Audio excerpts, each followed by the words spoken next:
За орой мэд. За сонсогч байна уу? Сонсогч байх тий.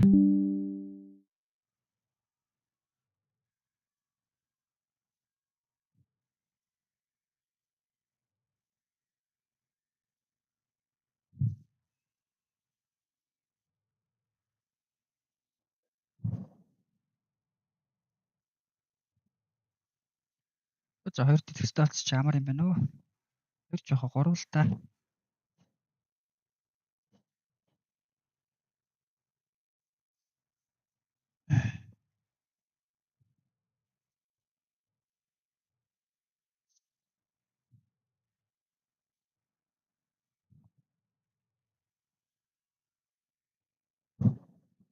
За өнөөдрийн шинжилгээ. За санаа оноо байна уу? Айдиануудаа эхлээд ярий та. Төлөө нэг.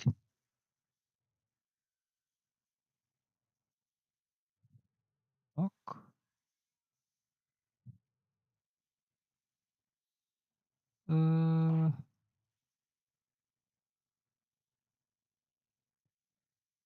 Sing collection. За нөгөө бис дээр манараад ирсэн шүү. Нөгөө чатныхаа яг яаж аргадаг вүлээ?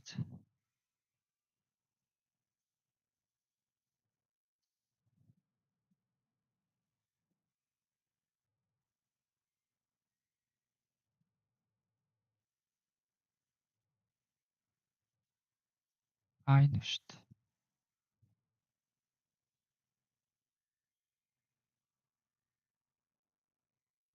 Чат. За.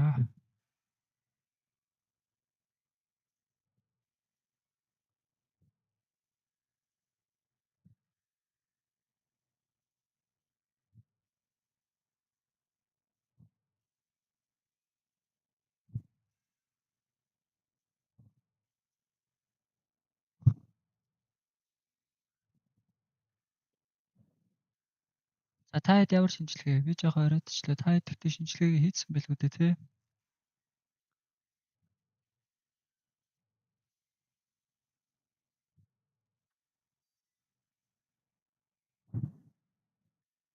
За надад дахиад сонсогдоо болчих юм. Сонсогдохгүй байна. За яаж гараа. Output. Одоо ярь. За одоо дуу орж ирж байна. Дийлгэж жагаад нэг сэл хүлээж байна да. Сэл хүлээж байна. Тий. Одоо нэг сүлийн давалгаан дотроо 3 явж гэн гэж тоолоод байгаа шүү дээ. Тэгэхээр бараг энэ 4 дуусгаад ч юм уу. Тэхэвчгүй байна уу? Миний яриа чиний цаанд давхар сонсогдоод байна. Тэхэвчгүй. Тэхэвчөөч.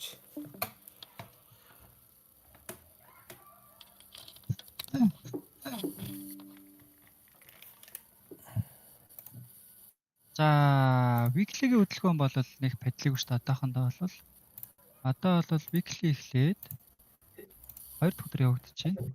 За 2 дахь өдөр тэгэхээр за өчигдөр юутай ч нэг иймэрхүү хөдөлгөөн байсан гэж үзчихвэл болж байна тий. За энийг бүтэн шилжүүл тэгээд авч үзэхэд бол шаардлага бол нэг анхаарахгүй жоохон зөндөө байгаа. За тэгтээ өнөөдөртөө угаасаа weekly хөдөлгөөн шууд явна гэж бол байхгүй. Өнөөдрийн угаасаа доошо хөдөлгөөнөө хараад за маргааш магадгүй өсөлт орж ирнэ гэх юм бол weekly бол ерөөхдөө би хэлбэрлүү явах байх гэж хэдүүлээ харна. За бусдаар бол weekly шууд хүчтэй том улаан байна гэдэгтэр бол жоох эргэлзээтэй байна. Одоохондоо яаж тэгж шийдвэр гаргах бол дими байгаад байгаа. Тэгэхээр хэдүүлээ зөвхөн өнөөдрийнхөө daily plan дээрээ хэдүүлээ анализ хийгээд за мэдээж уулаасаа бол бүгдээр бол харцсан байгаа хэ. 3 дугаар загварын хөдөлгөөн бол явагдаж байгаа. За 3 дугаар загвар дундаа за мэдээж за миний хүлээдэг нөхцөлийг бол угаасаа мэдж байгаа тий. За энэ оройг ерөнхийдөө авахуулаад за тэгээд доошоогоо дараагийн 4 цаг ерөнхийдөө улаан байна гэж харах гэдэг. За тэгж харах гээд таамаглах гад эренгүүт энэ 4 цаг маань өөрөө яасан бэ гэхээр за ерөнхийдөө бол fullback-ийн ногоон 4 цаг бол байж гэн тий. Fullback-ийн хөдөлгөөнтэй ногоон 4 цаг бол байж. За эндээс хэдүүлээ загварын хувьд бол лааны бүтцийн хувьд бол ямар ч асуудалгүй зөв явдаг учраас за энэ лааны хувьд бол мэдээж 3 загвар бол хийгдсэн байж байна те. За магадгүй дээд зүй бол тогтсон гэж үзэж болохоор за гэхдээ өөрөө бас ногоон лаа учраас төгсгөлийн 1 цагаас дээш гэж жоох өсөлттэй гараад тэр нь магадгүй жоох огцомдоо өсөлт байвал те. Одоо чинь нөгөө Нью-Йоркийн нээлт хэлж байгаа нээлтийн волюм ороод эхэлсэн байгаа. Тэгээд ер нь 1 цагийн хугацаанд бас юу ч болоо гэлээ те. Тэрийг бас жоох ажиглаад аль болох энэ оройг авахуулаад сэл харах нь өөр айгуу дэжгүй. За тэгтээ авахгүй явж болох нөхцөл бас байгаа. За хин чихэн дээр хараа гэдэг. За авахгүй явах бас нөхцөл бас байгаа. Яагаад тэгэхээр за liquidity гэдэг зүйлийг бол би одоо ерөнхийдөө бол хэрэгэлдэг, ашигладаг. Нөгөө талаасаа энэ дээр 2 дахь орой болж өгсөн орой маань өөрөө ерөнхийдөө бол энэ хавийн liquidity-г аваад яг liquidity ерөнхийдөө хамсан үйлдэл болоод доошоогоо чиглэлийн хөдөлгөөнд орсон байгаа. Тэгэхээр энэ оройг бас авахгүй ч явчих боломжтой байгаа. Тэгэхээр хэдүүлээ ямар төлөвлөгөө гарах вэ гэхээр одоо сүүлийн 1 цагийг ерөнхийдөө ажиглана, хэр өсөлттэй байх вэ яах вэ гэдгийг ажиглаад за дараагийн 4 цаг гарна те. Дараагийн 4 цагийг ерөнхийдөө улаан гэж таамаглаад sell entry ерөнхийдөө харна гэсэн үг. За тэр болтол мэдээж аль хүртэл өсөх нь үү те. Энэ хүртэл өсчих болно. Өсөд ороод бүр сайн. Тэ энэ хүртэл өсчих юм бол бүр happy sell дээ шүү дээ те. За тэр болтол ерөнхийдөө өсөхгүй 4 цагийн хөдөлгөөн ерөнхийдөө дуусцаа. Энэ дотроо range-лээ дууснаа гэж үзэх юм бол хэдүүлээ дараагийн 4 цагаа нээлгээд бас шууд оролт хийхгүйгээр ажиглаж хараад дээшээгээ дээд зүү хэр хэмжээнд явах нь уу? Эсвэл дараагийн 4 бас бүтнээрээ улаах нь уу, V болох нь уу гэдгийг ерөнхийдөө баталгаанууд авч байгаа дараас нь за одоо ерөнхийдөө өсөлт бол бүрэн дуусчихжээ гэдэг баталгаа авсны дараагаас sell оролтоо бол хийнэ. За өчигдөртөө ерөнхийдөө бол бас төстэй байгаа. Өчигдөр чинь болохоор юу яасан штэ хэдүүлээ. Энд явж исэн. Дээшээ өсөлт хүлээгээд хүлээ энэ оройг авахулчих гад хүзээд илүү. Яалаа юу тааш дээшээ нэг өсч гарч ирэх нь хүлээгээдсэн штэ тэ. За тэгээд тэгсэн чинь доошоогоо шууд задарч орж ирээд за энд нэг хөдөлгөөн дуусаад тэгээд дээшээгээ энд хоёрын оройг авчаа сүүлийн sell бол яг sell-ийн за энэ Phoenix энэ хүмүүсийн хөтлөөр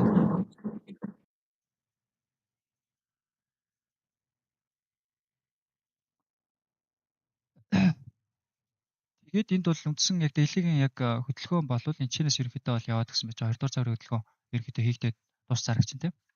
За тэрнтэй адилхан өнөөдөр болвол 3 дахь давлгаа бол эндээс хийгдсэн. За энэ бол ерөнхийдөө sell авах нөхцөл бол байсан байгаа юм. Одоо ингээд харах юм бол өчигдөр чинь тэгээд лайв чинь энэс эрт дууссан шүү дээ. За энэ чинээс эндээс бас sell орсон хүмүүс байсан. За тэр хүмүүс бол яг дийлийнхээ хөдөлгөөнийг бол бүрэн бариад авсан байж. За дийлийн нээлт орж ирээд өнөөдөр болов шууд огцон доошоогоо унж орж ирсэн. За мэдээж бүс тогтоод бүсийн ороод энд тогтож өгөөд за дээшээгээ орж ирээд доошоогоо задралтай дийлхийн чиглэлийн хөдөлгөөн орж ирээд за одоо энэ чинээс бидний гарцаагүй явах 3 дахь даалганы хөдөлгөөн явах гэдэг гэсэн үг тийм. За тэгэхээр энэ 4 цаг бол уулаас нь ногоо. Энэ 4 цаг дуусахаас өмнө одоо sell дарна гэдэг бол мэдээж эрсдэлтэй зүйл тийм ээ. Тэгэхээр хэдүүлээ 1 цаг хүлээгээд дараагийн 4 цагаа ерөнхийдөө улаан байна гэж төсөөлнө. Улаан биш юмаа гэхэд V гэж төсөөлж оролтын нөхцөл хайна гэсэн үг. За энэ 4 яг ногоон байх нөхцөл бол байна. Ногоон байж болно. Яагаад тэгэхээр энэний дараа дахиад ч 4 цагийн лаа байгаа учраас тэр 4 цагийн лаанда хөдөлгөөнийг хийж болно. Жишээлбэл өчигдөр бол жишээ нь хөдөлгөөн хитээс орсон мөр 12 өнгөрөөд орж ирсэн байгаа байхгүй. 12 өнгөрөөд одоо дараагийн 4 эхэлж байгаа лаан дээр явсан гэсэн үг. Тэрний дараагийн бас 4 ичийн лаа бол байж байгаа. За тэгэхээр ер нь төгсгөлийн 4 ич дээр явдаг тохиолдол нь ховор учраас магадлалын хувьд бага учраас хэдүүлээ бол үндсэн хөдөлгөөн нь бол шууд импульс нь дараагийн 4-төө дөрвөө шууд эхлээд юм уу эсвэл багсаасаа хоошоогоо явах байхаа гэсэн тийм дүгнэлт гарч байгаа. Шинжилгээгээ хийгээд бол яг арга барилынхаа үднээс шинжилгээ хийхэд бол одоо тийм боломжууд үлдчихэв гэсэн үг тийм. Тэгэхээр дараагийн 4 иш нэг бол шууд улаан гэсэн нөхцөл нэг бол V болно гэсэн хоёр нөхцөл байгаа гэсэн. Аль нь байх вэ гэдгийг хэдүүлээ энэ 4 цагаа юутайш дуусгаж хараад тэгээд 4 цагаа эхлүүлээд аль тал руу баталгаа өгч шууд доошоо явахаар байна уу би болохоор нүг гэдгийг харж байгаад ерөнхийдөө оролтоо хийнэ гэсэн үг. За бүгд ойлгомжтой тийм. Минь арилжаа өндрөө арилжаа сайхан байна.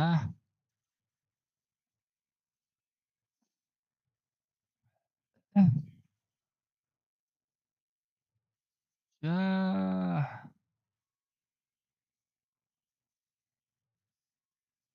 бүгд ойлгомжтой. Яа. Ах.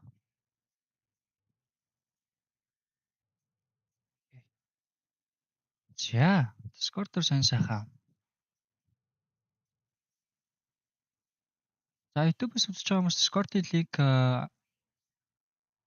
хайж ивэл анхаарлын тэмдэг бичээд тэгээд Discord гэж бичингүүт манай YouTube Night bot шууд Discord-ийн линк өдөөс чинь шууд хариулаад хэлээд өгнө шүү зөө.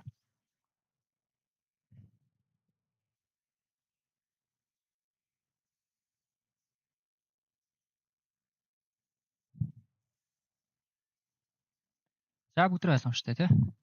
За төлөвлөгөө ойлгомжтой. Өнөө өрөөний оролтын төлөвлөгөө ойлгомжтой. Оролт бол нэг хурдан хийгдвэл цагийн дараа хийгдчихнэ. За удаан байвал ерөнхийдөө нэг бас 3 цаг орчим хүлээх нөхцөл бүрдэж магадгүй. Гэхдээ гайгүй баха. Би бол дараагийн дүр бас шууд явчих байх л гэж бодоод байна. Одоо энэ дүрийн хөдөлгөөн гэсэндээ ерөнхийдөө бол бас дууссан талдаа харагдаж байна тий.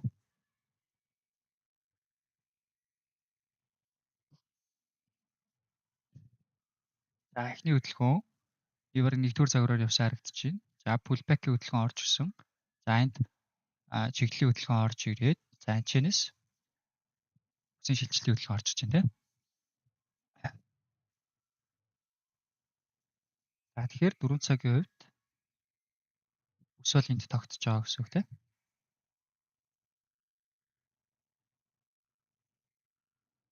За 4 дуслаа ерөнхийдөө энэ ренжийг задлах нь бол ер нь бол бага байхах. За нөгөө талаас эндээс харвал за эндээс нэг хөдөлгөөн хийгдсэн. Тэгээд дээрээсээ 2 дугаар загвараар 2 ч гэж харахгүй юм байна л та. Одоо зүгээр дахиад сүүлийн цаг бол бидаас хөдөлгөөн хийх юм байна. Бүсийн лаал гарахаар харагдаж байна дөө. За тэр оронд бас өөр юмнуудыг хэдүүлээ харж тий. Өчигдөр бас өөр юм харж исэн бол бас боломжууд байсан байлээ тий. Жишээлбэл биткойн дээр хүртэл дэшээ нэг хөдөлгөөн гоё явж исэн байлээ. За тэгээ зөрөөд доошлоод өглөө бас доошоо хөдөлгөөн биткойны хувьд алттай адилхан байгаа гэсэн үг. За Nasdaq дээр бол өчигдөр болвол биржийн цагийн хөдөлгөөн бол шууд доошоогоо явсан. Өнөөдрийн хөдөлгөөний хувьд бол яг бүсийн хөдөлгөөн бол задраагүй байж байна. Тэгэхээр өнөөдрийн хувьд бол нэлээд шиглэл бол Nasdaq дээр хараахан өгөгдөөгүй байж байна. За тэгтээ Nasdaq дээр ерөн зүгээр томцоогоо хараад үзэх юм бол томцоогоос бол мэдээлэл авах гэсэн юм байна дөө. За тэгээ сарын сүүлийн 7 хоног учраас шунж арилжаа хийгээд бол дэмий. Сарын ерөнхийдөө дундлагын 2-7 хоног бол арилжаа хийхэд бол анхаарлын тэмдэг бараа асуулт биш. За би бичээд. Ингээд.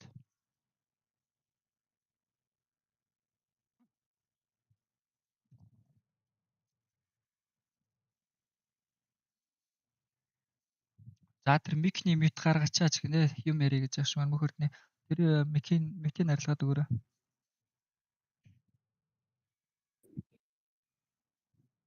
За сонсогч шүү яриана.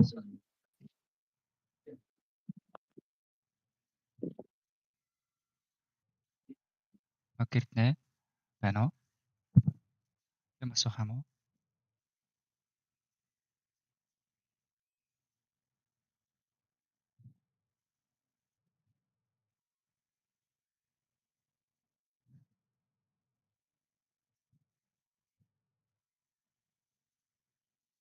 За зүгээр суугаар хэдүүлээ сүүлийн цагийн хөдөлгөөн яаж явагдаж байна? Харж ий те бас татлага болох учраас. За эхний 15 хөдөлгөөн бол хийгдээд бол дуусч те. Ингээд эхний 15 хөдөлгөөн хийгдэж дуусаад. Одоо нэг жоохон нэг юмрхүү байж байгаад чинь чиглэл ороод ирнэ.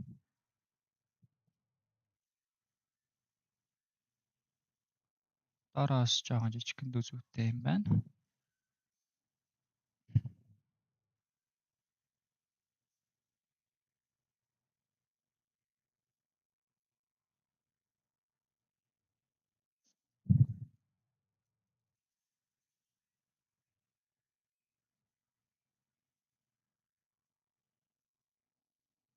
Дайж тэгээд дугаасаа нэг иймэрхүү л рейнж байгаад дуусах тоо. Энээс бол энэ хоёр цэгийг бол ер нь нэвдэхгүй дээ.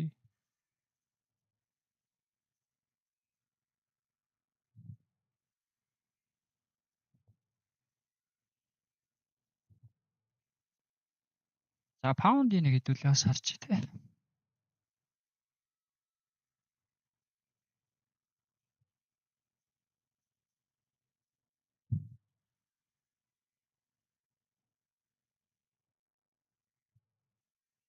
Паундын чинь юу шүү дээ тий. За бүс хийгдсэн. Дээшээ хөдөлгөөн орж ирсэн. 3 дахь хөдөлгөөнд орцсон явж байгаа юм шүү дээ. Дээшээ өсөлттэй байгаа юм ба шүү дээ өнөөдөр. За тэгэнгүүт өсөлттэй харангуут бүс ороод 2 дахь ороод 3 дахь хөдөлгөөн хийгдэж байгаа юм байна тий.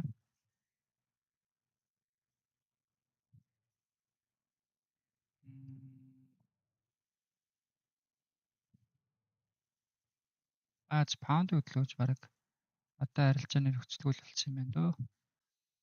Орой 6 мургаан цагийн үед паундыг харж исэн бол оролтын нөхцөл байж тий. Бараг нөгөө 6 цагийнхаа 4-7-аас эндээс V болно гэл арилжаа ихээр исэн байна тий. Тэгэл цагаа шилжүүлээ дуусгаал доошоо сүүлийн хөдөлгөөнөө гүйцээж өгөөл.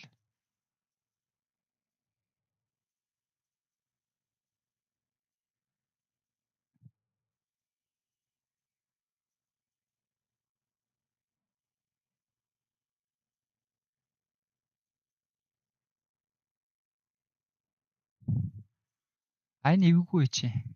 Энэ эвгүй чи. За ингээд орсон ч гэсэндээ энэ буцаад айгүй бол break even болгочоод энэ зүгээрээ break even аваад явахаар байсан байх шүү. Энэ дээр бол бас алдчихаар л байсан байна. Алдчихаар л хөдөлгөөн орж ирсэн байна.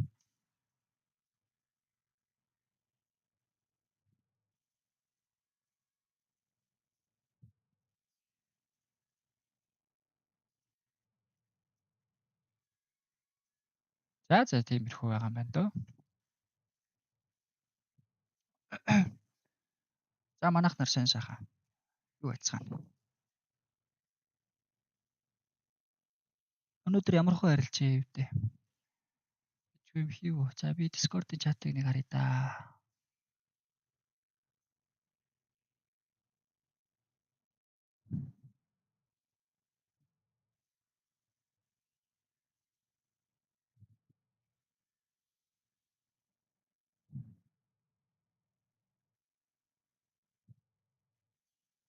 Өнөөдөр ч та хоорондоо юм ярилцаагүй юм шүү те.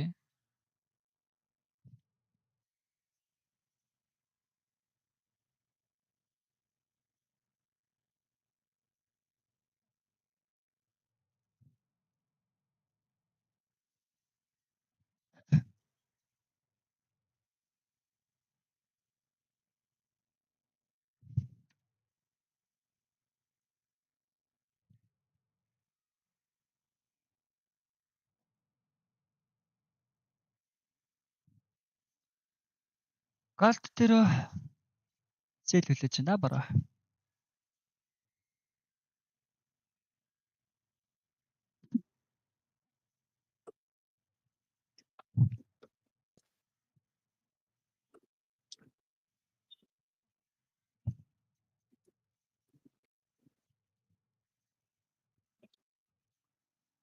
Энийг бол авахгүй ч магадгүй. Гэхдээ ятаж тэмдэглэжээ. Энэ гэхдээ авахгүй хаа та баг. Энэ өөрөө хамаж оржсэн хөдөлгөөн болохоор шалахгүй ч шууд явчих магадгүй.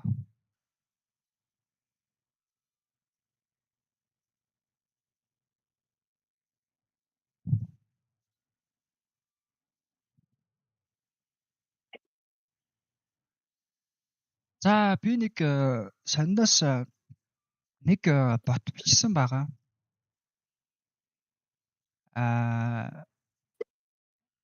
бот яадаг бот вэ гэхээр яг янз янзаар турш үзсэн л дээ арга барилтайгаа ер нь хослуулад хид хидээр бичээд тэгээд яг нөх амар амжилттай бол болоогүй. Гэхдээ амжилттай болж байгаа нэг нөхцөл байгаа юм. Тэр нөхцөл нь юу вэ гэхээр нөгөө нэг ар нь 1-ийг харьц 2-той юм уу 3-той байвал win rate нь ерөнхийдөө нэг 70% та гараад ирлээ. Яг энэ алтны өмнөх датан дээр үзэнгүүт. Тэгээд яг 70% та гарахад бас бүтэн өдөржингөө байвал бас биш. Зөвхөн Нью-Йоркийн цаг дээр ажиллуулангууд 70% та гараад ирлээ.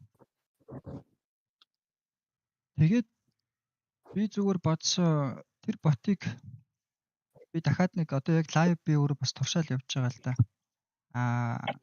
Заримдаа алдаа, заримдаа аваад явж л байгаа. Лайв болохоор арай удаан нэг өдөрт 1-ээс 3 сигнал орж ирж байгаа байхгүй ботноос. Тэгэнгүүт яг зүгээр нэг бодсон энийг ингэж ажиллуулж хагаад copy trade байгаа шүү дээ. Copy trade дээр трийг нэг юун дээр ажиллуулаад тавьчих гэж бодоод байгаа. Тэгээд тэр яг copy trade нь яадаг ч юм бэ? Угаасаа нөгөө өндөр араартай арилжиж бага хувь өрсөж арилжахаар угаасаа нөгөө win rate муу байгаа болохоор тодорхой хэмжээнд тийм өндөр ашиг өгч чадахгүй байгаа. Харин 70% win rate-тэйгээ бодохоор за баг нэг дажгүй нэг сар мартай үед болвол чаленж явал айгу зүгээр юм шиг санагдсан. Тэгээ ерөнхийдөө нэг тийм амар ойрхон эсэл мэсэл тавигддггүй. Ерөнхийдөө бас нэг 40-50 pips 50 pips дундчиж нэг эсэл тавигдчихсэн ерөнхийдөө нэг одоо нэг иймэрхүү оролтууд л хийгдэнэ гэсэн үг. 1-ийг харьц 2-той бол 2-той. За тэн дээр бас нөгөө нэг TP бас 1-2 гэж авах сонголтууд ч бас байдیں۔ Тэн дээр харин нэг эвтэхийн стратеги боловсруулаад зүгээр нөгөө нэг 50% өрсдөд даблтаад явах чаленж байдаг штэ. Тэрийг би зүгээр нэг ботолоход ботыг юун дээр тавьчих юм уу гэж бодсон. Copy trade дээр зүгээр үүсгэж тийм үү гэж бодсон. Тэгээд яг хуу таад өөрсдөө эрсдлээ хүлээнэ бот учраас таад өөрсдөө эрсдлээ хүлээнэ $100 алдаж болно. Тэгтээ хэрвээ авах ашиг нь юу вэ гэдэг юм бол тэр чинь шууд даблта явчих штэ. $100 гэх мэтчлэн явж хагаад ерөнхийдөө бол 10 үед авах юм бол тийм 10 левел авчих юм бол $100 чинь ерөнхийдөө бол 100k болчихно гэсэн үг байхгүй юу? Яг шууд 100k болгоно гэдэгт бол итгэлгүй л. Гэхдээ дажгүй нэг хэд дараалал TP авчих юм бол $100 чинь ерөнхийдөө айгүй хурдан хугацаанд өсчих боломжтой гэсэн үг. Тэгээ өөртөө заавал сэтгэл зүгээрээ арилжиж одоо зовхгүйгээр байж болно.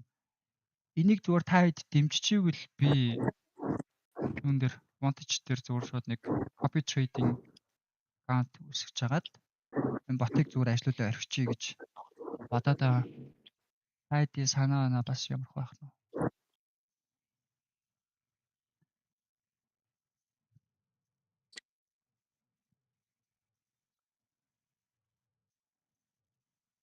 Нэг ийм ботны санаа бол байна. Тэгээ ботны санаа ч яг бот нь бол байгаа юм. Би ажиллуулад ерөнхийдөө бас нэг хэд дөрвөнгийн өмнөх юун дээр бол яг асуудалгүй л явж илээ датанууд дээр бол нэлээд сайн. Орой Нью-Йоркийн цаг дээр ялангуяа нэлээд win rate өндөртэй байлээ. Заримдаа бүр яг гой үзүр бариад орж байгаа сигналууд ч гэсэн байлээ. За тэгвэл нөгөө талаас айгүй өндөр эрсдэлтэй зүйлээ. Тэгээд даахгүй нь бол та нарын өөрсдөө сонголт байх. Юутай ч хүмүүс дэмжиж байна гэх юм бол би зүгээр copy trade юун дээр үүсгээд за ингэж дагаараа гэдээ би зүгээр заавар оруулаад өргөчээ. За тэгээд тэнчэнэс би ямар нэгэн profit split эдэр бол авахгүй. Одоо юу гэдэг copy trade хийдэг хүмүүс чинь яадаг вэ гэхээр нөгөө нэг ашигын тодорхой хэмжээний тэдэн хувийг авна гэдэг зүйлийг одоо тавьж өгөөд тэгээд ашиг олж өгөөд нэг 10-аас 50% хооронд та хэдэд олж өгсөн ашигнаас авдаг байхгүй.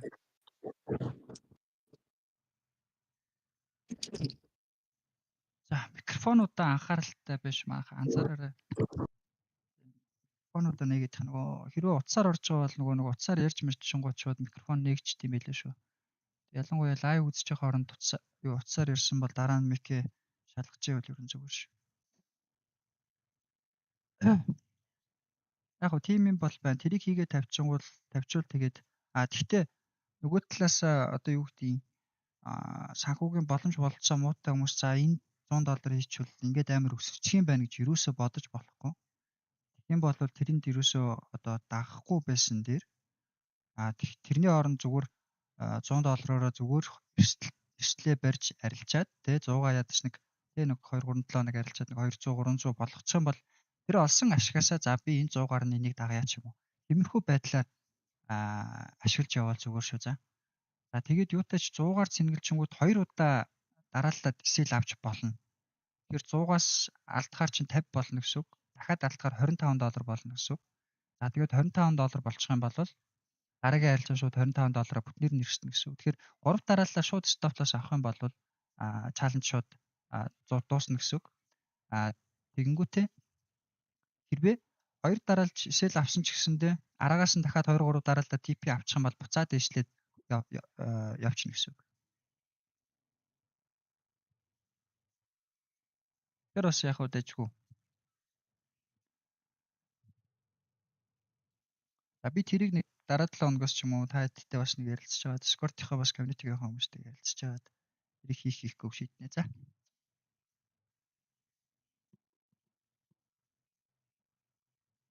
Тэгээ яг чаленж аваш 1-2-оор хийх үү? Эсвэл 30% эрсддэг 1-3-аар хийх үү ч юм уу?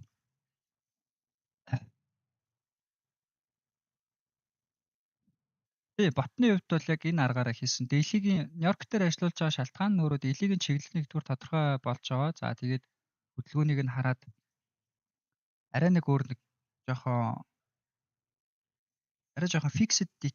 fixed програмчлалтай хийгдсэн гэх юм уу?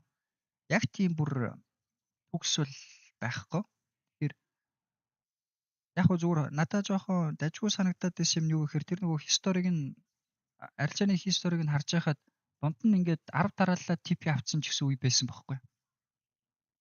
10 дараалаад ингээд яг зөв таамаглаад орсон үе хүртэл байсан байхгүй. Тэгэхээр бас яг дажгүй саруудад бол яг дажгүй ажиллаж хамаал бас дажгүй ашиг өгч боломжтой юм шиг зүгээр санагдсан. Тэгээд алдаж байгаа үеуд нь ч байгаа, авч байгаа үеуд нь ч байгаа. Тэгээд хамгийн өндөр win rate-тэй байгаа session болон яг цагуудын ерөөхдөө тооцоолоод тэгээд тэдэр дээр нь илүү төлхөө ажиллуулж бас шалгуулж үзсэн болохоор бас харцангуй гайгүй гэж бодож байгаа болохоор би та хэдэд хэлж байгаа гэсэн үг. Бусдаар ямар нэгэн ашиггүй эсвэл нэг тийм хотлайн юм байвал яахгүй гэсэн үг шүү дээ. Юу зураа сууч.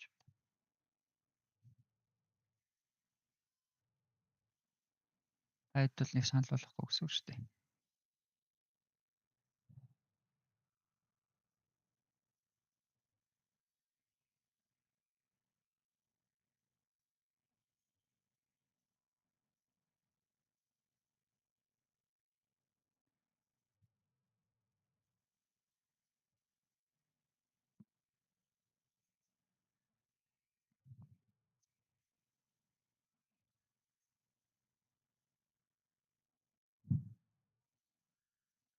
Аюутаач одоо юу яагаад ирсэн чинь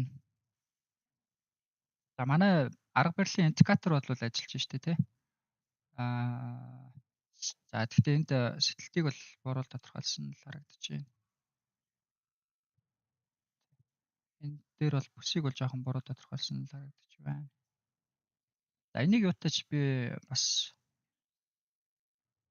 за нөгөөдрөөс жоохон ботон дээрээ сууж эхэлт юм уу? Ботч байх уу? Индикатор дээрээ сууж эхэлт юм уу?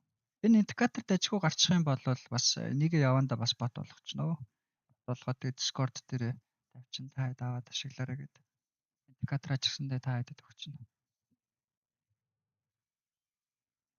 Одоохондоо яг мөрөнгө үцэцэг болоогүй болохоор. Гэхдээ юутаач дэлхийн чиглэлийг бол зөв зааж. Одоо чинь энэ улаан бокс байгааз тэгэхээр энэ дэлхийн улаан гэсэн үг байхгүй юу? Энэ улс улаан гарч байгаа. Өнөөдрөөс дэлхийн улаан л гэсэн үг. Энд ногоон гарч байгаа шалтгаан нь дэлхийн ногоон гэсэн үг. Энд улаан байгаа нь улаан, ногоон байгаа нь ногоон. Тэгээд дэлхийн чиглэлийн хөдөлгөөнд бол за тэгээд саарл байх юм бол бүсийн хөдөлгөөнтэй өдөр байна гэдэг сигнал гэсэн үг. За тэгээд дэлхий дээр зөв ажилладаг болчих юм бол 4 цаг 1 цаг гэд бүх лаанууд дээр зөв ажиллаулдаг болгочихно. Тэр бол айгүй амархан. Гэсэн үг. За энэ дээр ногоон гэж байгаа ногоон гарч байгаа улаан. За бүсийн өдрүүдэд бол саарл өнгөтэй. Гэхдээ яг ногоон гэж болцсон ахалсан л та. Ногоон, улаан. Тэгээ рейнж өдрүүд бол ерөнхийдөө иймэрхүү саарлаараа дуусч байгаа шүү. За ямар нэгэн өнгө ингээд тодорхойлогдоод гараад ирсэн байхад бол арилжаа тэр чиглэлийн дагуу арилжаа ихэд бол амар болчихно л гэсэн үг шүү дээ, тэ. Санаа нь бол тэгээ ер нь бол ингээд одоо сүүлийн өдрүүдийг зүгээр жишээлбэл харах юм бол дэлхийн өнгийг бол ямар ч асуудалгүй бүгдийн зөв таацсан байгаа ч. Энд чинь яг энэ бокс дуусах үед л энэ сигналыг хилээд өгч байгаа байхгүй. Тэгэхээр одоо жишээ нь энэ үед ингээд ногоон гэд гарчиж байгаа бол хэдүүлээ баай нөхцөл харна гэсэн үг шүү дээ, жишээлбэл тэ. Шинжлэх жишээ нь энэ баийг иймэрхүү ч юм оролт хийж чадсан бол ч юм уу. Тэгээ энэ үед нь ч юм уу. Энэ бол тэгтээ хэцүү л оролцоо.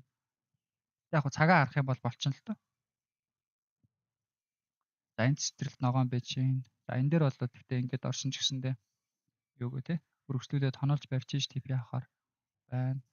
За тэгээд энэ бүс хөдөлгөөн явчаа улаан байж гин. За энэ үеүүдэд тэгээд нэг pull back-удаас нь аль нь ч байсан ингээд сэл ороод тахад бас дэжгүй гэсэн үг тэ. За энд бол энэ бол нэлээд төгсгөл цэвэрч харагдаж байна. Дэлхийн өнгийг бол ер нь асуудалгүй бол тодорхойлж байгаа.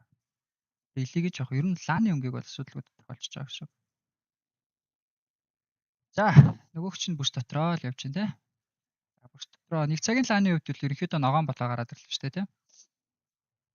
Дэшээ 15 хөдөлгөөн бүтнийг хөдөлгөөн хийгдсэн, pullback орж ирсэн, 20 давлгаа 30 минутын өнгөөр ногоон болчихж байгаа. Ингээд цагийн өргөн хөдөлгөөн орж ирж байгаа те. За тэгэнгүүт 3 давлгаа ингэж орж байд. Дуусахаар юм гэсэн үг те. Сүүлийн 30 минут байгаа те.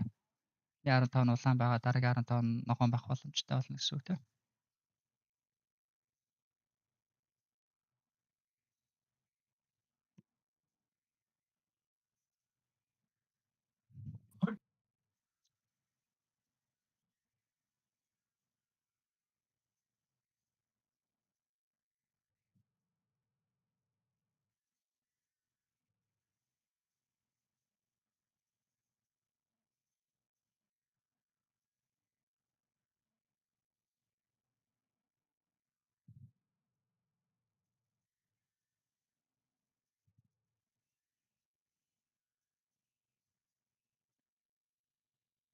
Яаж тиймэрхүү л байна.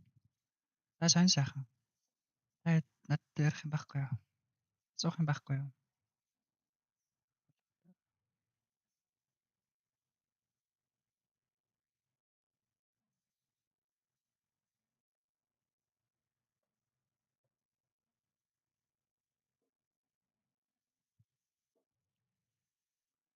Стримрүүд шиг donation өгөөд нөгөө нэг run stream run юу гэдэг вүлээ хийгээд идэх штеп. Нөгөө хугацааг сунгаа яваад идэх штеп. Маратон тийм маратон. Маратон шиг юм ийд юм уу? 10 минутад асуудал. Нэг асуулт 10 минут сунгаж. Оо. 10 минут чимээгүй суул тэгээ шууд стримж авсан.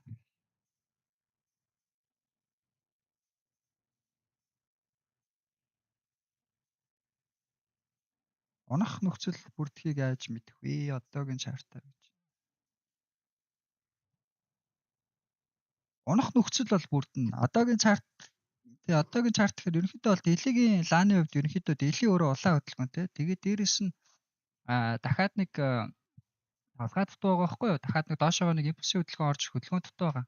Тэгэхээр тэрийг орж ирнэ гэж ерөнхийдөө бол одоо таамаглалаа, шинжилгээ хийж таамаглалаа гаргачаад оролтын нөхцөлтэй хүлээж байгаа гэсэн үг тийм. Харин хаанаас унах вэ гэдгийг бол яг одоогийн чартан дээр бол таамаглах бол хэцүү. Яагаад тэгэхээр ерөнхийдөө хөдөлгөөн яваад өөрөө за би тэнд очиод дуусчихин. За тэнцэнээс ерөнхийдөө бол ирэх гэж чинь гэдэг ерөнхийдөө дараагийн гарч байгаа 4 цагийн лаа болон доторх жижиг лаануудын тусламжтайгаар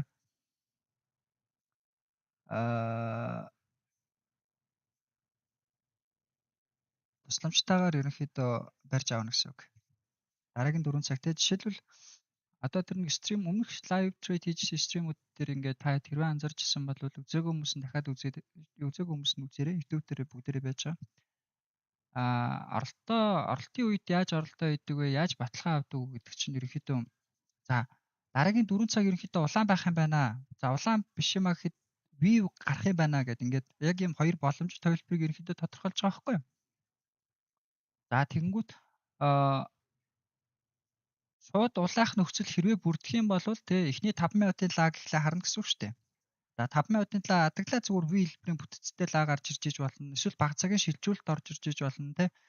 Яадаг чи ерөнхийдөө оролтын үеийн баталгааны зөндөө байгаа л да. Өмнө ч гэсэн ярьжлээсэн юм даа. За тэгээд ер нь бол хамгийн найдвартай нь бол V хэлбэрийн лаг гарч ирээд за бүр тэн дээрээ жоохон айцтай байвал доошоо бага цагийн шилжүүлэлт хүлээчих юм бол за тэгэл асуудалгүй л оролт болчтой юм да.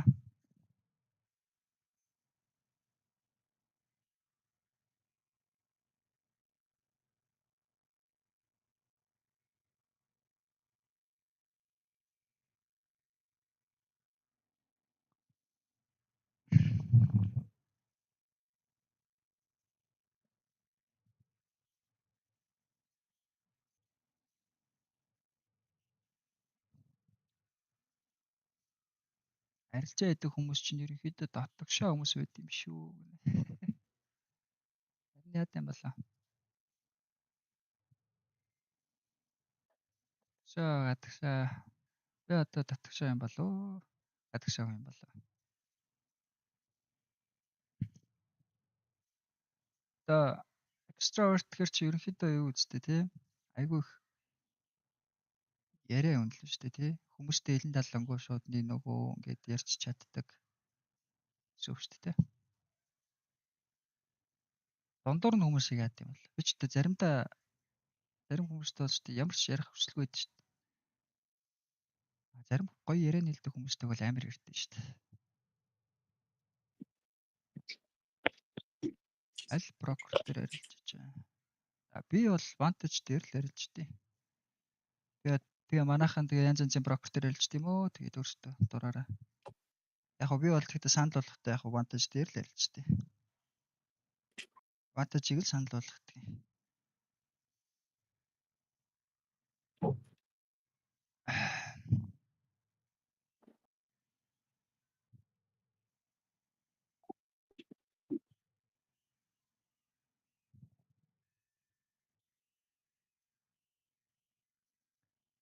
Гэсэн үгтэй гинэ.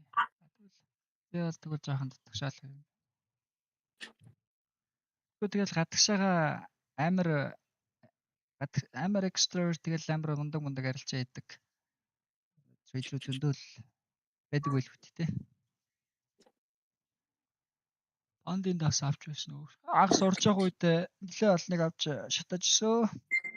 Сурж байгаа үедээ ч байх те. Тийм сурж байгаа үед л 4-5 жилийн өмнө бол нэлээ хэдэн фанд авч шатаж 10 мараа хавцаа авсан баг шүү.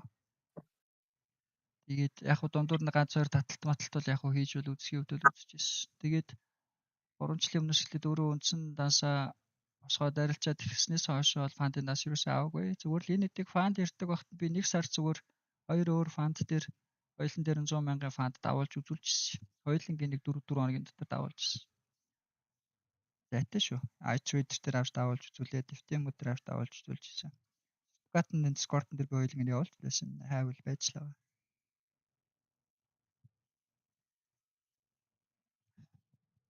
Тэгээ сурч байгаа хүмүүст бол би фанд би бол зөвлөхгүй. Сурч байгаа хүмүүст бол би одоо дандаа л хэлдэг. Тэгээ тоохгүй фанд аваад идэх хүмүүс байдаг л юм. Тэгээд өөрсдийнх нь одоо юу явах одоо тэгээд үзэл бодол юм доо. Арилжаа хийгээд одоо чадвартай арилжаа чин хүн фанд капитал босгоход ерөнхийдөө яг нэг тодорхой хэмжээнд тусалцаа үзүүлнэ. Яг тэр өнцгөөс нь бол харж болно. Гэхдээ тогтмол ашиг олж чадахгүй байгаа арилжаа чинд бол фанд ерөөсөө ямар ч хэрэггүй зүгээр нэг цаанаа зүгээр нэг шунлын асуудлын зүйл болчихж байгаа байхгүй юу? Арилжаагаа сайн хийж чадахгүй байж ээж те. Яг хоо та хэд ашиг бол олдог байх те. Дундуур нэг хэд ягаал ганц хоёр цум шаадаг юм бол байдаг л баг. Тэгээд тэр чин яг одоо амьдрал чинь ингээд арилжаанаас ашиг олоод ингээд асуудалгүй амьдрчна гэдэг баталгаа та хэдэд ингээд яг авах хэмжээний тийм зүйл яг болсон үгүй чинь бас өөрөө чухал байхгүй юм. Тэгэхээр фандын данс болвол яг одоо яг ер нь бол одоо жишээ нь ашигтай арилжаа чинь болцсон хүнд л зориулагдсан зүйл. Учир фант дээр та хэд юм сурна гэсэн ойлголт ерөөсөө байхгүй. Зүгээр л өндөр данс байгаа нэг баг хувиа эрсдэж ашиг олж байгаа нэг томхон таталт хийчихье гэсэн нэг шунлын асуудал байхгүй. Тэгэл тэр чинь үр дүн яг адилхан.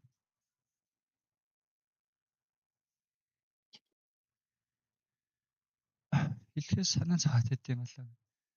Одоо тэгээ та нарыг асуудал ч тийм санаа зовоод хичээд одоо хэлж чадахгүй байвал тэгэл одоо тэгэл таад өөртөөхөө юм сурах үйлдэлэл одоо процессыг хугацаагаар л уртсгаж ирэх гэсэн үг шүү дээ.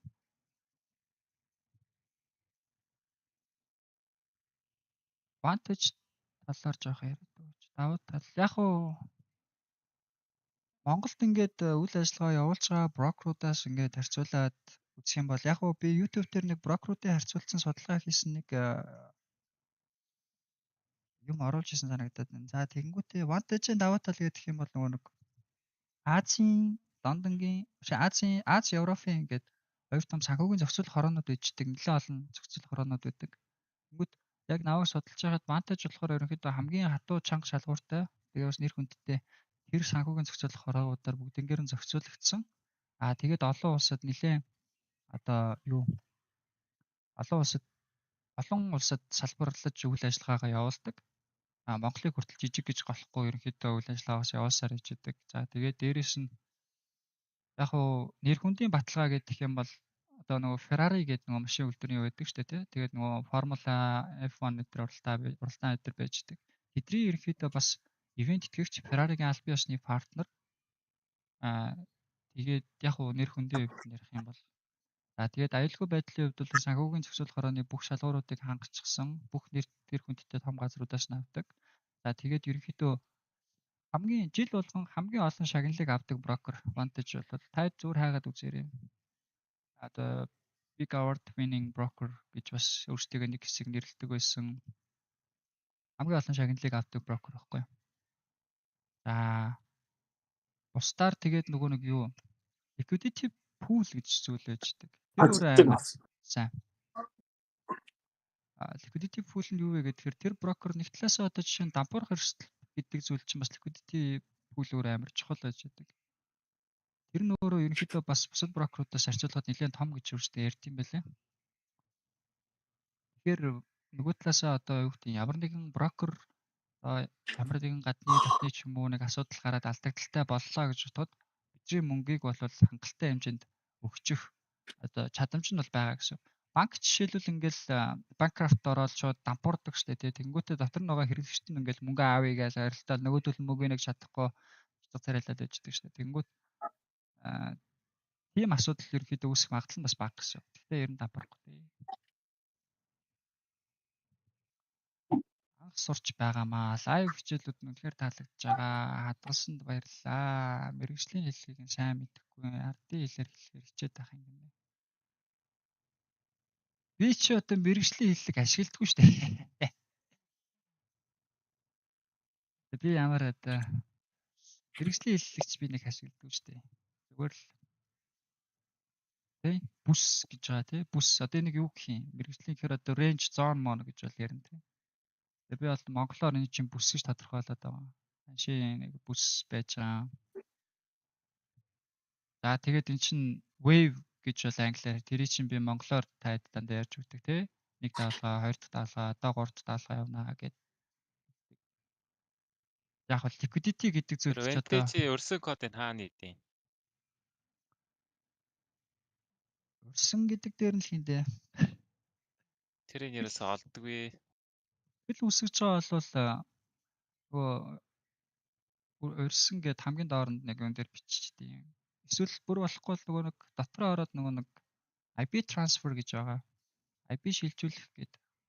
IP солих зүйлүүд. Тэрэн дээр нь кодыг бичээд явуулчихаар тэгээ шилжчихдэг шүү дээ.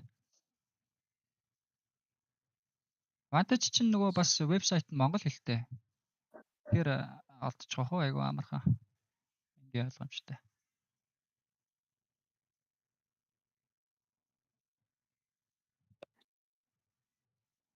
Ер нь тэгээд анхаасаа нэг дажгүй брокер ажиллаж явсан дэр тий.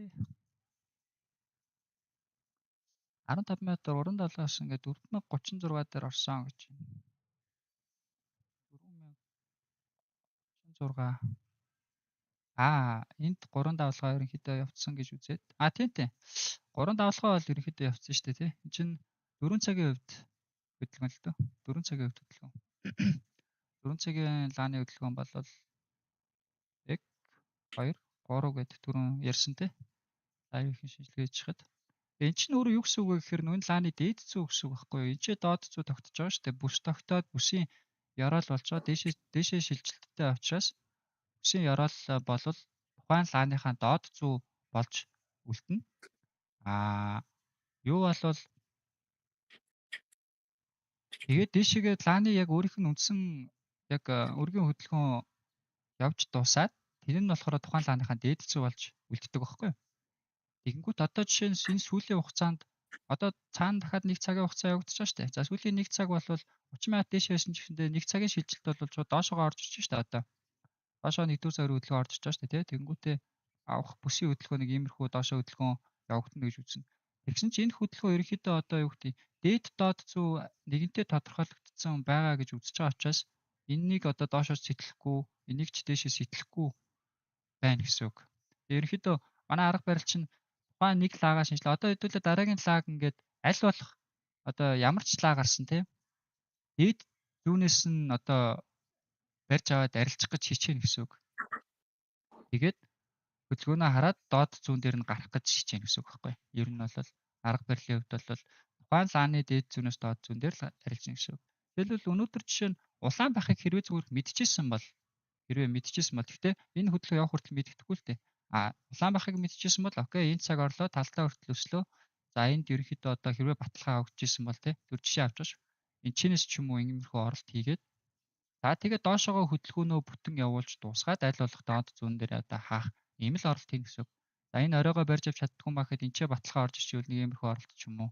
Тэгэл нэг тиймэрхүү нэг лааны л одоо дээд доод зүг барих оролт гэсэн үг шүү дээ. Одоо жишээлбэл сая сүүлийн цагийг улаан байна гэдэг хэрвээ зүгээр баталгаа байсан бол тэгтээ байхгүйсэн л та. Байсан бол цагаа шилжүүлээд эхний 15 энд ерөнхийдөө явагдаад за энд хөдөлгөөн 3 давалгаа дууслаа гэдээ ярьжсэн те. Тэнгүүд тэр үед чи хэрвээ улаан байна гэдгийг мэдчихсэн бол эндээс оролт хийгээд за типигээ яа ингээд нэг цагаа дуустал ч юм уу барина гэсэн үг байхгүй. Оролтын хувьд бол лааны бүтцийг судалж байгаа. Тэгээд ерөнхийдөө том цагийн лаанууд болон одоо явж байгаа лаанууд дээрээ шинжилгээ хийгээд бага цагийн лаануудынхаа тусламжтай дараагийн гарах нэг лааныхаа өнгийг таамаглаад тэрнийх нь л ерөнхийдөө нэг дээд доод зүүн дээр нь арилжаа хийх гэж оролддог л арга барил гэсэн үг тийм.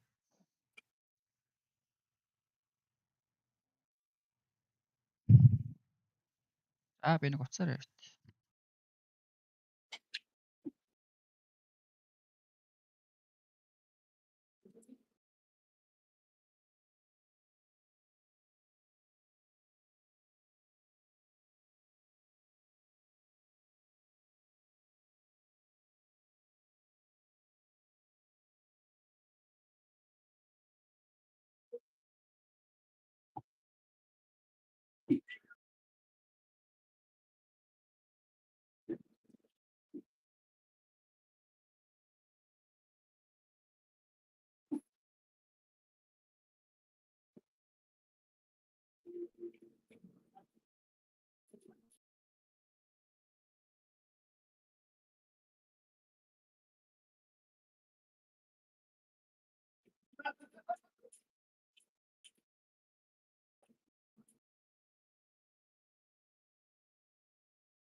Оччихноос.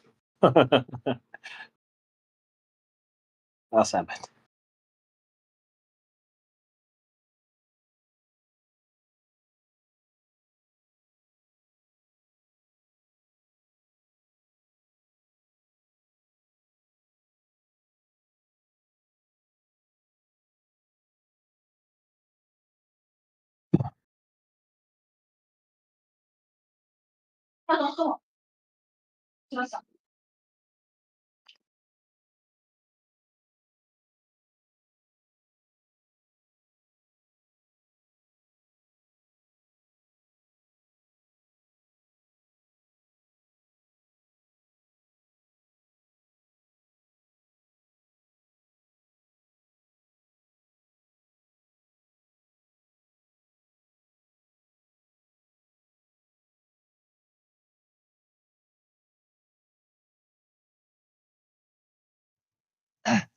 За. За юу ч юу. Эхний давалгаа биеэрээ доошоо сэтгэлээ таагдвал чиглэл ер нь доошоо явна гэж үзэх үү? Эхний давалгаа биш л дээ. За. Чиглэлийн хувьд биш тийм. Ер нь за яг уу энгийн өдрүүдэд бол айгүй амархан заяа. Хамгийн гол нь та хэд чиглэлээ тодорхойлохоос өмнө бүс гэдэг зүйлийг өөрөө зөв тодорхойлох хэрэгтэй болчихно. Бүс гэдэг зүйлийг зөв тодорхойлох хэрэгтэй. Жишээлбэл өнөөдөр бол нэлээд том бүс одоо бүс гэж ярих бол хэцүү. Дотроо бүс шилжиж байгаа хөдөлгөөн л дөө. Жишээлбэл дийлэгийн хувьд бол бүс гэдгийг ингэж тодорхойлж байгаа. Зүгээр энийг гэхдээ бүсгээс илүүтэйгээр зууршууд ихний давлгаа гэдээ аваад үзчих болно. За яг хөө ер нь бол гэхдээ хэлэх нь бүсэлтэй. Ер нь бол ихний давлгааг бол бүс гэж тодорхойлж байгаа. За мэдээж тэгээд тэр сэтрэлт бол орно те. За сэтэрч байгаа хөдөлгөөн байгаа. За энэ бол ерөнхийдөө хоёр дахь давлгаа орж байгаа гэсэн. За өнөөдрийн хувьд бол ингээд айгүй тодорхой байгаа байхгүй. Чиглэл бол шууд тодорхой. Өчигдөр бол бүр ингээд энэ хавцаа чинь ингээд чиглэл ерөөсөө тодорхойгүй байж байгаад юу яасан штэ. Сүүлд хоёр дахь давлгаа эндээс орж ирээд ингэж явж дуусаад тэгээд гурав дахь нь энд явж ирсэн байхгүй. За тэгээд энийг сэтэлж орж ирж байгаа хөдөлгөөн нь ерөнхийдөө бол за бараг л лааны өнгийг ерөнхийдөө тодорхойлчихно гэдээ ойлгочихвол болно гэсэн үг заяа. За тэгэхээр тул хамгийн чухал нь бүс гэдэг зүйлийг өөрөө зөв тодорхойлох хэрэгтэй. Хэрвээ бүсийг жишээ нь энд тэгээд тодорхойлсон байлаа гэж бодъё л да тийм. Энд тэгээд тодорхойлсон байлаа гэж бодоход за яг за энэ дээр ч нэг ялгаагүй юм байна. Зүгээр одоо жишээ нь энэ бол ялгаагүй бас доошоо сэтэрч байгаа гэсэн үг тийм. Тэнгүүт ингэж үзээд хоёр дахь сэтрт орж ирээд энэчээс гурав дахь нь гээд ингээд ч юм уу ингэж одоо шинжилгээ хийчихнэ гэсэн. За өчигдрийн жишээн дээр бол за бас гоё жишээ. Өчигдрийнх бас жишээ болохгүй байна. За одоо жишээ нь энэ өдөр за бүсийг энд гээд тодорхойлсон байсан чинь энд ингээд хөдөлгөөн доошоо сэтрэлт ороодсон чинь дээлээ доошоо байна гэд ингээд өсөөдөр бүтэн селтик гэдэг бол буруу болчихно гэсэн үг байхгүй. Чи бодит байдал дээр бүс өөрөө энд дуусаад дээшээгээ нэг хөдөлгөөн хийгдэж дуусаад сэтрэлт нь өөрөө энд орж ирээд тэгээд pullback-ийн хөдөлгөөн өөрөө эндээс ингэж 3 дахь цагийн хөдөлгөөн хийгдээд тэгээд дээшээгээ 3 дахь давлгаа нь орж ирж байгаа гэсэн. Тэнгүүт энэ өдөр ерөнхийдөө жилийн чиглэлээ хадгалсан хөдөлгөөнийг авах одоо оролтонд бол нэг иймэрхүү оролт одоо гоё оролт нь бол байх байсан гэсэн. За тэгээд дээлийг дуусчихж байгаа учраас дээлийн төгсгөлийн бүс нь өөрөө ерөнхийдөө нэг иймэрхүү хөдөлгөөн иймэрхүү рейнж дотроо юм уу. За энэ өдөр болохоор бүсийн хөдөлгөөн за энэ бол уус ингэ доош явсан. За энэ өдөр бол бас ялгаагүй дээшээс дээш хөдөлгөөн тийм. За ер нь ихэнх өдрүүд ажиг байгаа шүү дээ.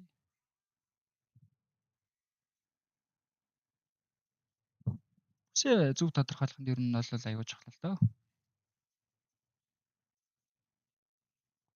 XM муу юу гэнэ? XM одоо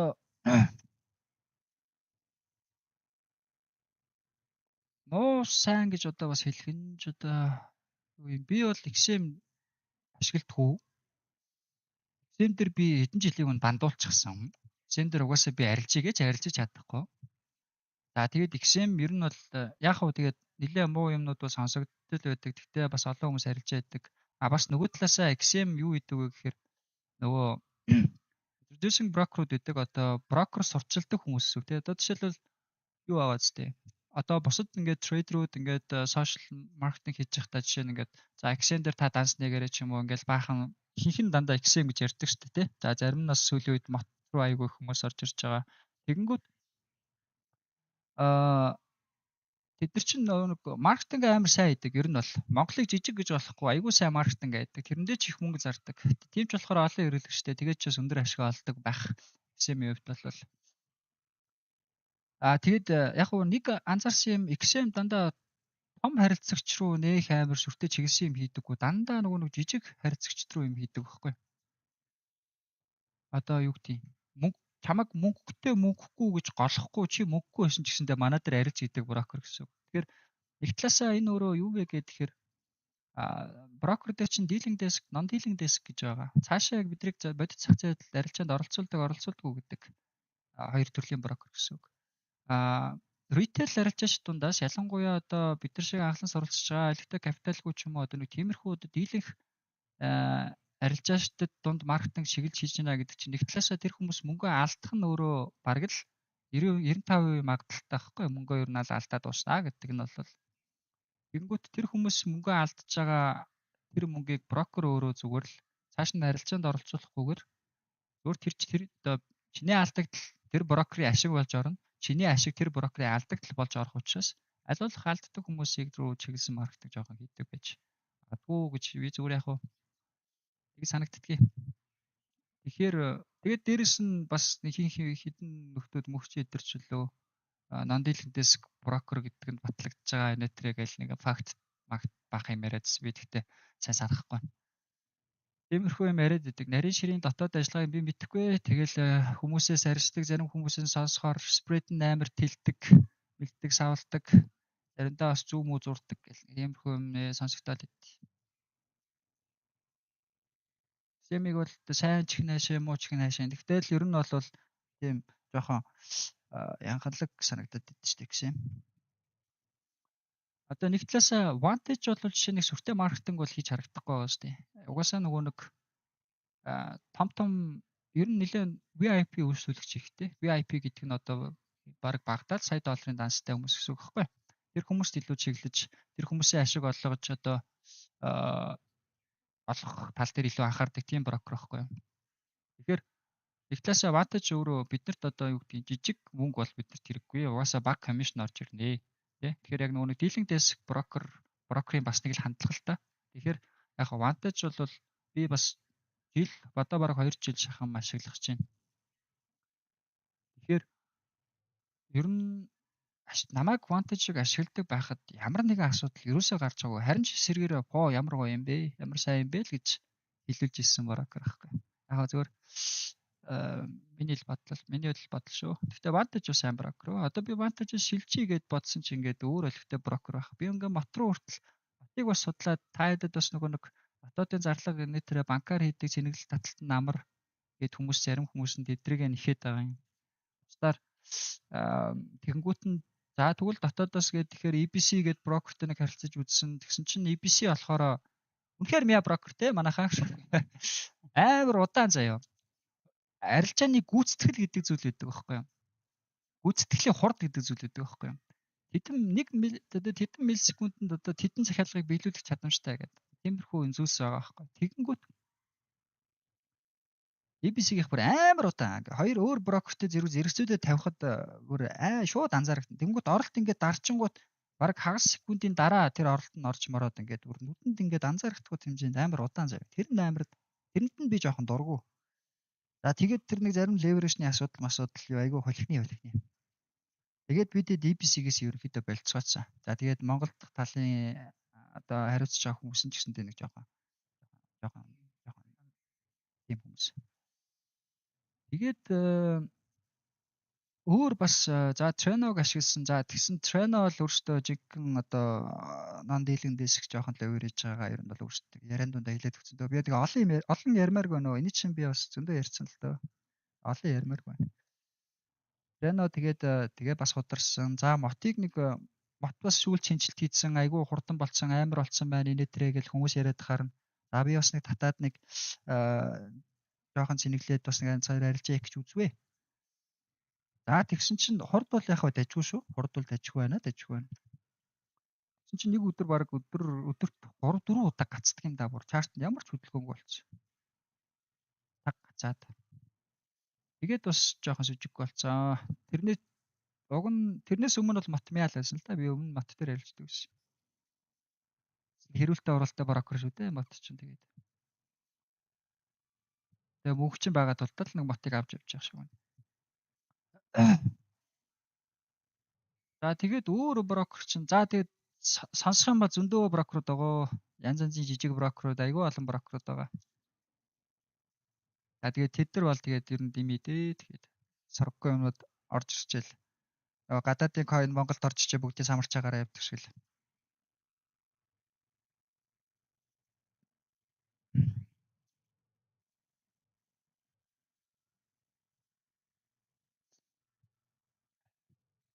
Нэг цаг хацсны хөдөлгөөн яваагүй юу гэнэ?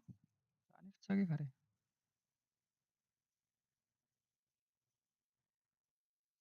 Ямар ац? Энэ үү? Энийг хацж байгаа мó. Сүүл дүү, энэ дүү. Зурс найрлагч те. Энэ дүү. Энэ хөдөлгөөнийг ингээд задлаад харахаар нэгдүгürt энэ том бүсийг бол угаасаа шилжүүлэхгүй. Тэгэхээр энэ өөрөө шилжүүлэгч гэж үзэхэд бол өөрөө буруу. Яг хөө эндээс тэгтээ шууд доошогоо унаж бол унахыг бол үгүйсэхгүй. Ер нь бол одоо энэ ханшийн реакцныг харах юм бол баг ер нь энэ оройгоо баг өвдөхгүй ч унчих боломжтой харагч. Гэхдээ энийг одоо ацгаж илэрхийлэх бол хэцүү. Нэгдүгээр бид нар шилжүүлэлт хэрэгтэй. За энэ хэрвээ за шилжүүлэгч мөн ингээд аваад үтсэн ч гэсэндээ энэ том бүсийг бол шилжүүлэхгүй гэсэн. Шилжүүлэгч чинь бас дөрвөн байгаа шүү дээ. Ядаж энэ бүсээс бол том байх хэрэгтэй. Чинь өөрөө баг шилжүүлэлт болоод баг энийг бүс гэж аваад энэ бүс одоо энэ чи явчлаа гэж харах нь өөрөө баг хамгийн зөв сонголт болох гэдэг байгаа байхгүй. Тэ эсэргээрээ. Стрим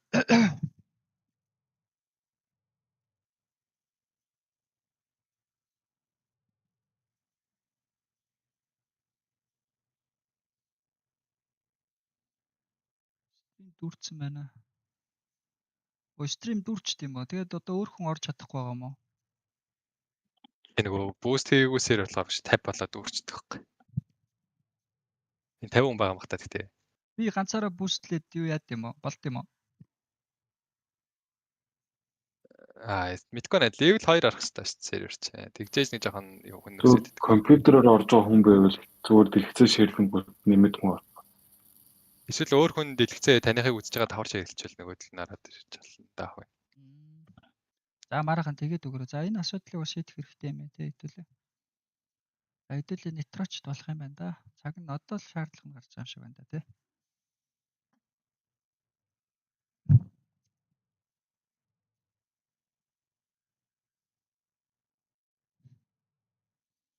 Голд эдэр энэ индексүүд чинь бүгд хагас шин санд амардаг юм уу? Амрна штэ. Амрна штэ.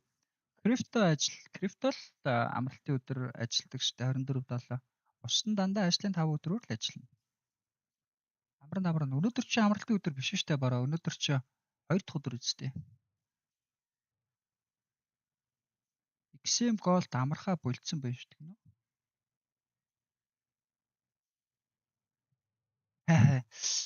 За мэдхгүй наадхаа XM-ийн хүмүүсээс л асуу да. Одоо яад юм байгаа XM-ийн. Яг уу нөгөө нэг 24 Gold гэд байдаг л да. Гэхдээ хагас утсад арилчаад ямар ч хэрэггүй шүү дээ. Хагас утсад хөдлөөхчгүй. Яг уу заримдаа хөдөлдөг л дөө. Тэгэл хот юм. Одоо баг хотлаа.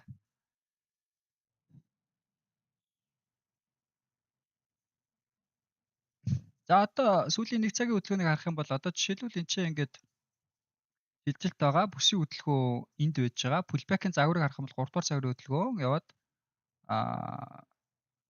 дууссан байна. За атсны цэг дээр ерөнхийдөө бол бас баг бүс яг нэлээд том юм дээр л юм байна. За тэгээд scalp барилчааны хувьд бол нэг иймэрхүү байж тээ тий. Иймэрхүү байхаар гэсэн үг шүү дээ. Ингээд 1 цагийн лааны бүтэц хүртэл яг 1-р цагийн лаа ингээд гоё үзүүлж байгаа. За тэгээ гоё лаанууд зөндөө байгаа уу. Тэгээ алин дээр нарилжгүй байх уу гэдэг чинь тэгээд өөрсдийн сонголтын асуудал болчихж байгаа. XM Gold 24/7 болчлоо гинэ. Ундаг юм байлгүй дээ. Хаж тэгээд. Очтой.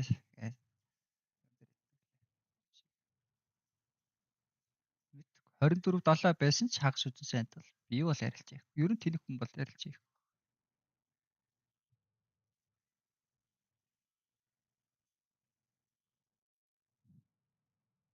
Яг тэгээ маркетинг юм байлгүй. Хагас үдэн сайд арилждаг боллоо маллоо гэх. Тэгээд яг бодит байдал дээр хөдлөхгүй шүү дээ.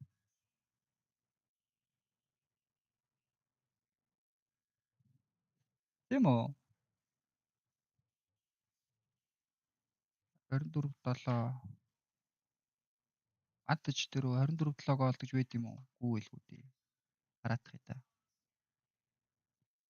Манайхнаас компьютертэй хүн байвал миний үзэж байгаа юг дэлгэцээ ширлээд дахиад хараадаад өгөрөө. Энэ манай их чинь ширлсэн байна шүү дээ. Тэглөө нараад үзээрэй болж байна.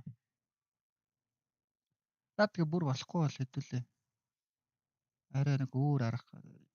Бүүстлээд бас дахиад нэг жоохон нэмэгтэй зарт олчихгүй юу?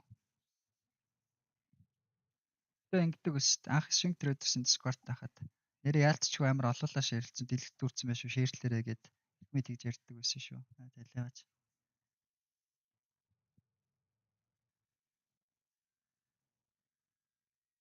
Оо ботныхоо сигналыг харддаг гэж.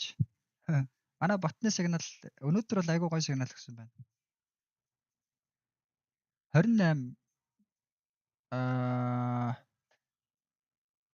28 биш. 30 дээр байна. 30 дээр сигнал өгсөн байна. Эндээс өгсөн байна. Эндээс сигнал өгсөн байна манай бот.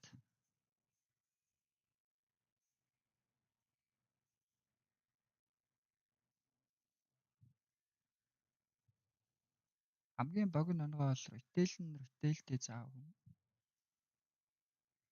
Retail дарилжаачин гэдгийг ойлгож байгаа юм даа бараа. Retail гэдэг чинь брокероор дамжуулж зах зээлд арилжаа яаж байгаа одоо бид нар шиг хүмүүс байхгүй. Одоо Vantage XM шиг брокероор одоо дамжуулж зах зээлд арилжж байгаа арилжаачдыг чинь retail арилжаач гэж байгаа байхгүй.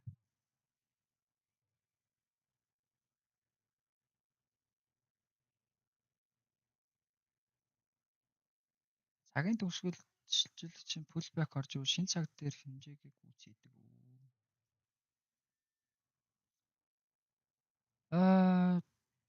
Цагийн төгсгөл үгүй ээ. Лааныхаа бүтцтэй холбогдно. Тухайн лаа өөрөө шилжүүлэлтийг хийсэн бол хөдөлгөөнөө болвол цагийнхаа төгсгөлд ерөнхийдөө хийж өгнө гэсэн үг. Тэгэхээр дараагийн цаг дээр нь хөдөлгөөн гүйцэнэ гэдэг юм бол байхгүй. Зүгээр том цагийн шилжүүлэлтийн хөдөлгөөн байвал шүү дээ, тэ. Жишээлбэл одоо энэ зүгээр яг одоо 1-р цагийн хөдөлгөөн байлаа гэж бодоход юу гэдэг энэ 4 цаг жишээлбэл яг pullback бүтэн явуулаад дуусчлаа гэж бодоход дараагийн цаг нь ерөнхийдөө бол шууд дээд зүгээгээд үргэлжлээд унаж болно гэсэн үг байхгүй. Тэрийг бол зөвшөөрнө гэсэн үг. Чинь гэхдээ том цагтайгаа холбогдно гэсэн үг. Тэрнээс яг юу гэдэг одоо жишээлбэл энэ өмнөх 1 цагийн энэ шилжүүлэлтийн хөдөлгөөн биш тий. Энэ шилжүүлэлтийн хөдөлгөөн хийгдээд pullback нь бүтэн дуусаад цаг дуусах нөхцөл ер нь бол таарахгүй тий. Угаасаа яг лаа бүтцээ яг л хийж явдаг. Тэгэхээр тийм ч болохоор энэ дээр жишээлбэл сая юу яачих байгаа байхгүй. Доошогоо бүсэх хөдөлгөөнийг хийгээд үзүүлчих байгаа байхгүй.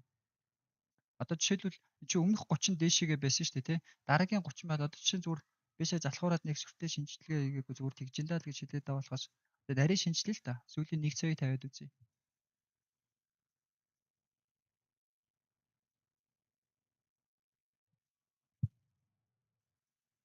Сүүлийн 1 цагийг тавиад харах юм бол за эхний 30 минут бол энд байгаа шүү дээ тий. Эндээс дуусч байгаа. Эхний 30 минут бол энд гэсэн үг. За эхний 30 минутын хөдөлгөөнийг ингээд харах юм бол 1 2 за 2 дахь хөдөлгөөн энд орж ирээд 3 дахь давлгаа нь ерөнхийдөө доошоо гүнзгий орж ирчээд дээшээгээ хөдөлгөөнөө хийгээд дуусч байгаа. Энд яроолыг бол авч болно шүү дээ тий. За тэгээд 3 дахь давлгаа хийгээд эхний 30 минутын хөдөлгөөн хийгээд 3 дахь давлгааны төгсгөлийн хөдөлгөөн дараагийн 30-таа орж ирэнгүүтээ энэ шинэ 30-аа энэ зүүн дээр юм биш үү? Энд нэг зүү байгаа юм байна. Энэ зүүн дээр чинь шинэ 30-аа дээд зүү болох баталгааг өгч байгаа. Тэгэнгүүтээ эндээс шилжүүлэлт орж ирлээ гэж үзээд буюу энд байгаа бүсийн хөдөлгөөнийг аавна гэсэн үг.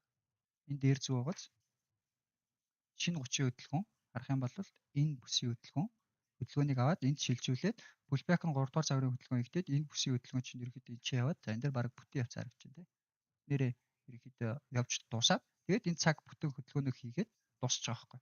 Тэгээд дотроо ч гэсэндээ ингээд хөдөлгөөнөө харах юм бол 1 2 3 гээд баг 1-р загвараар явж байна ч 1-р загвараар хөдөлгөөн хийхдээ энд дор дуусчих байгаа байхгүй.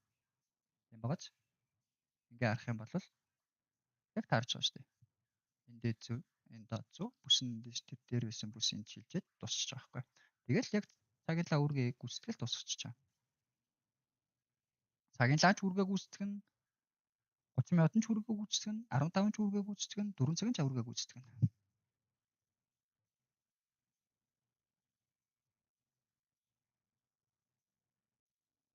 За энэ 4 цагийг бол хүлээн. Ялангуяа эхний 5 минут дээшээ байгаа тохиолдолд бол угаасаа 5-ыг бол баталгаатай дуусгана. За эхний 5 минутын сүүлийн лаа одоо гарч ийн. Сүүлийн лааг харан дахиад дэшээ өсөлтөд орж ирэх юм бол ерөөдөө 15 хүлээчихэд бол гэмг болчихно.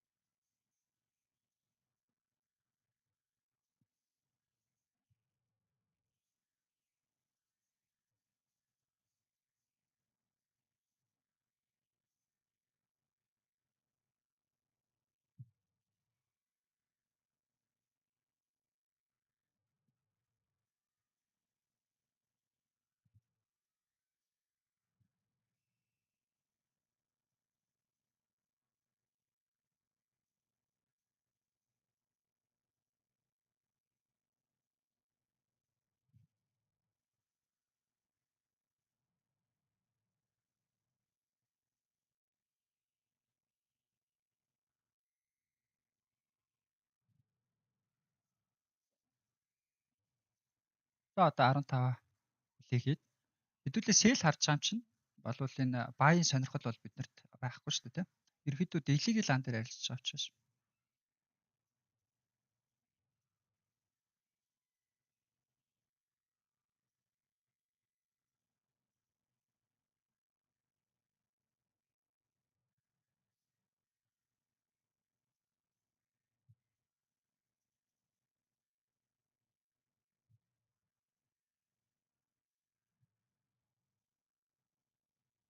За дэлгэцүүд асуудал одоо үзэж болж байгаа шүү дээ тий.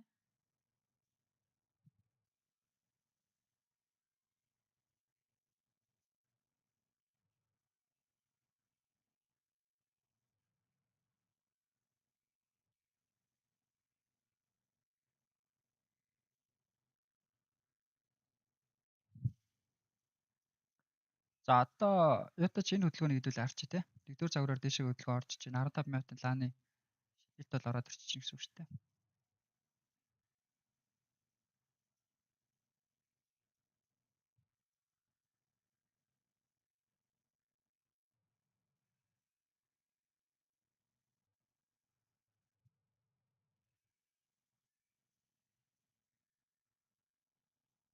За дээрэс нь энд байгаа ёроолыг ерөнхийдөө бол гэсэн байгаа.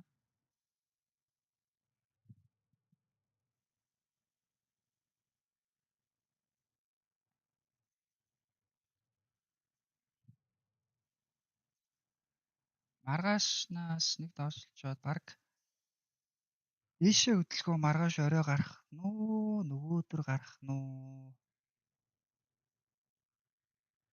5 цагийн шинжилгээ гэхээр дээшээ одоо нэг өсөлтийн хөдөлгөөн орж ирчээд тэгээд дараагийн сар доод зүгээ хийх нэг уналт орж ирээд тэгээд өсөлт үзүүлж магадгүй гэсэн таамагтай байна. 5 цагаар бол өнөөдрийн энэ уналтаас дүгнэхэд бол өдөр бол арай жоохон өөр төсөөлт байсан шүү дээ. 5 цагийн шинжилгээ бол юу фомсын мэдээ өнөө шөнө юм уу?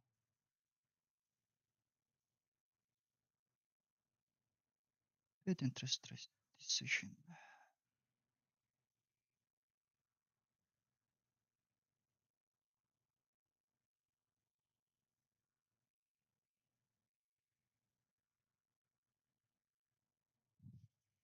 Хоёр дахь дардгүй шүү дээ. Гурав дахьд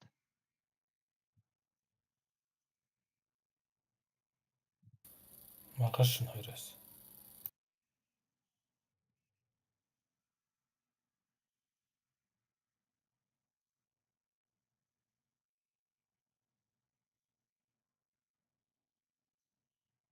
тийм дөрөв дахьд зүгт гурав дахьд гурав дахьаас дөрөв дэх рүү шилжих шүн. Тэгээд 2 цагаас зүг шүү дээ. Энэ фомсын мэдээ айгу тэгээд тухайн үед одоо ч тэгээд фомсын таамагч бид нар өнөөдөр бол бид нар байдлаагүй шүү дээ. Маргаашийн хөдөлгөөнөө хараад чиглэл хаашаа гарч ирж байна. Фомсын мэдээгээр хаашаа явах боломжтой байна. Маргааш шөнө фомшоор хэдүүл яах вэ? Гайгүй бол хараа сувдөө. Өмнөх CPI non-farmer чинь сайхан явцгаас шүү дээ. Энэ фомсыг хэрвээ сайхан хөдлөх юм бол бас нэг явчих واخ оо амарх хөдөлж байх. Аж харин баг ганцнаас тийш өсөж гэнэ үгүй юу?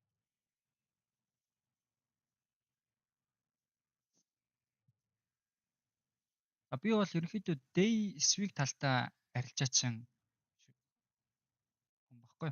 Тэгээд ерөнхийдөө scalp арилжаанууд дээр би бол нэг арилжаа хийдэг. За манахаас бол арилжаа хийдэг хүмүүс бол байгаа. Тэгээд scalp хийж байгаа хүмүүс бол одоо юу гэдэг энэ минийг ч авч болно. Зүрөөд одоо эндээс орцсон ч юм уу гбж хийж болно. Scalp хийж байгаа хүмүүст бол гэхдээ одоо энэ чи хэдэн пипси? Ас өрхөн 70 пипси юм байна. Scalp хийж байгаа юмд бол дэжгүй л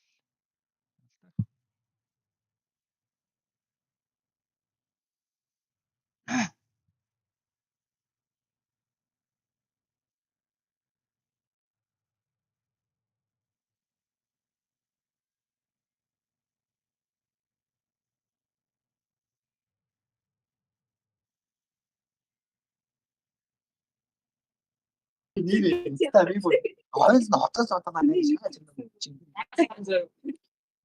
яаж ий? Утга хараад нөгөө юу?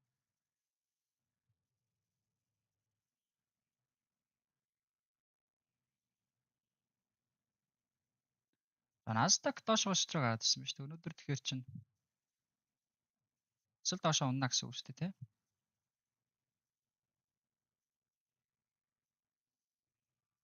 Энэ бүсийн хөдөлгөөн хаана дуусах нь харъя.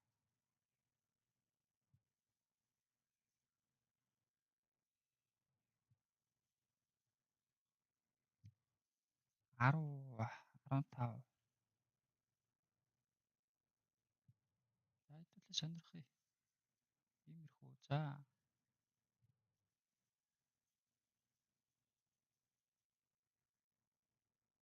За мэдээж ойрхон оролт нийтлэх юм бол энэ ёроолор бол угаасаа харна. За үргэлжлээд бас жоохон доошоо сонох байх. Гэж үзэх байх. За ханшаа харуул. За 4000 10 гэдэг ханш руу тавиад нэг ярцах нэг 6 мурга. Эсвэл шүү дээ.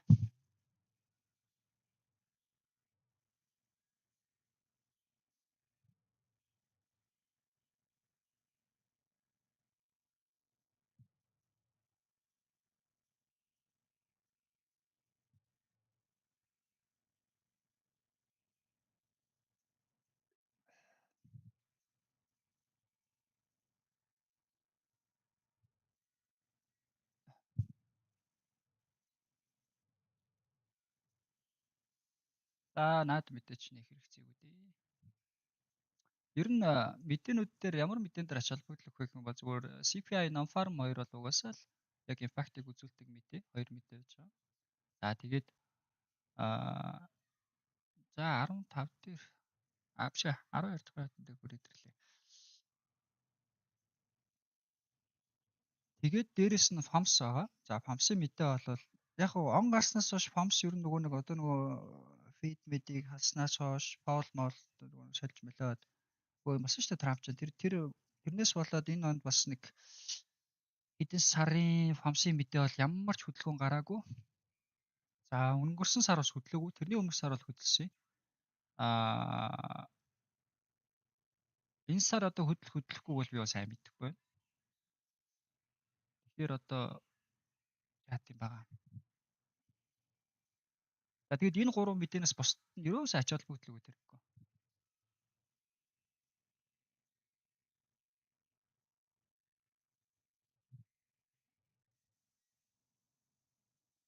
За entry дээр уг нь ирчлээ. Тэгээд аягүй огцсон мөрөө татчихлаа. За сая 12 дээр аюутай ч 15 хэдүүлээ дуусгаад харчээ. 15 дуусгаад өнөхөр доошоо гараад ивэл яг жоох эрсдэлтэй л оролт хийх болчих واخ л та. Юу яах вэ? 15 нэг дэшээ зүг хийгдэх үед нь ороод өмнөх 15-ын дээр тавигдаад дахиад доошоо ч юм уу нэг иймэрхүү оролт хийгдэх байх. Тэгэхдээ 15 дуусаагүй 12 дээр хүрсэн учраас хэдүүлээ бас дахиад харна. Яагаад тэгэхээр сүүлийн 5 минутынхаа лагаас ажиллах хэрэгтэй. За сүүлийн 5 минут бол эндээс нээлттэй. За дээшээгээ хөтөлбөрийг хийж өгсөн. Орж доошоо энэ тавуулаа юм байл та. Эндээс орцсон бол одоо брейкинг тавьсан суучих байсан байна.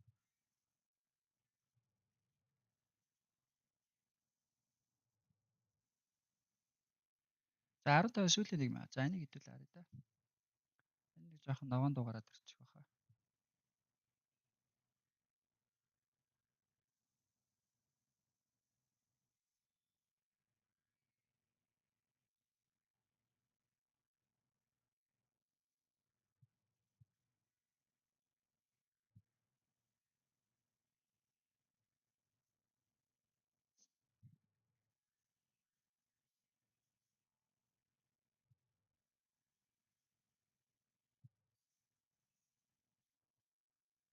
Юм ярьж чаад гой зүгээ алдчихлаа шүү те. Аах. Араас нөхөл орё да. Заахад байл. Арилжаач юунд тохиолддог юм дөө.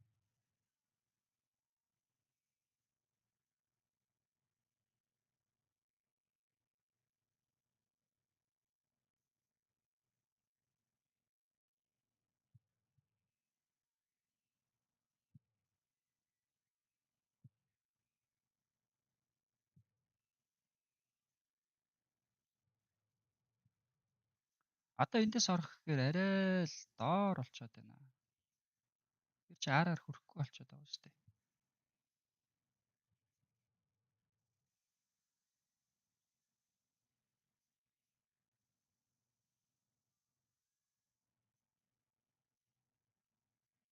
Боловсон. За яах.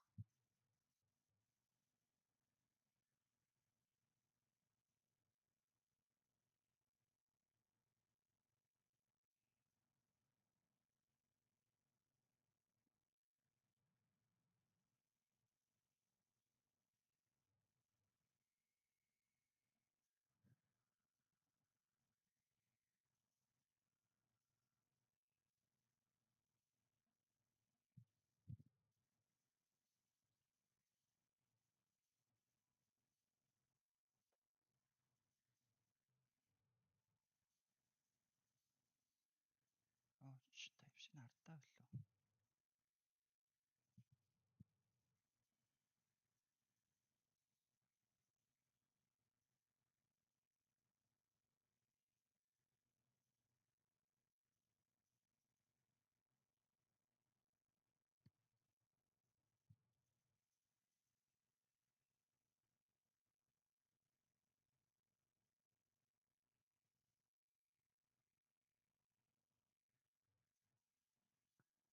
За бутаж дата нэг 50% руу яаж нэг ингэсгээд орж ирвэл орё доо.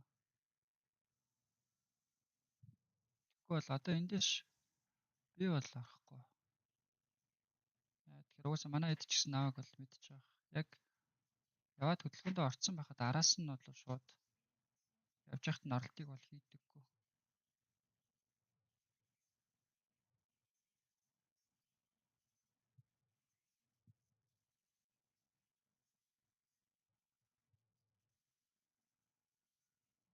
Баларлаа шүү. Уг нь сайхан явлаа тий. Яг л гоё нөхцөл бүрдлээ шүү сая бол.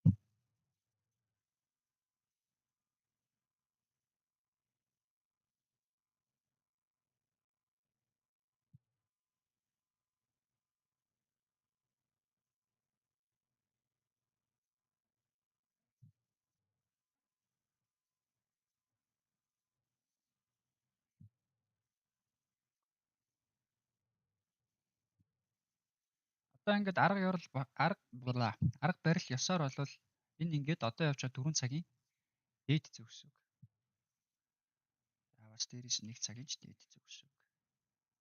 Одоо чинь 4 цаг гарч байгаа шүү дээ. Энэ 4 цагийн ерөнхийдөө бол дээд зөвс үг. Сая уг нь эндээс ярьжсэнээр оролтоо хийсэн бол дээд зүүнээс ороод одоо доод зүртэл нь хараа байж байхгүй юу? Аюутаж нэг буцаж ирэх байлгүй дээ. Ирэхгүй явал тэгээд маргааш дахиад уулзцаанд айдуулаа.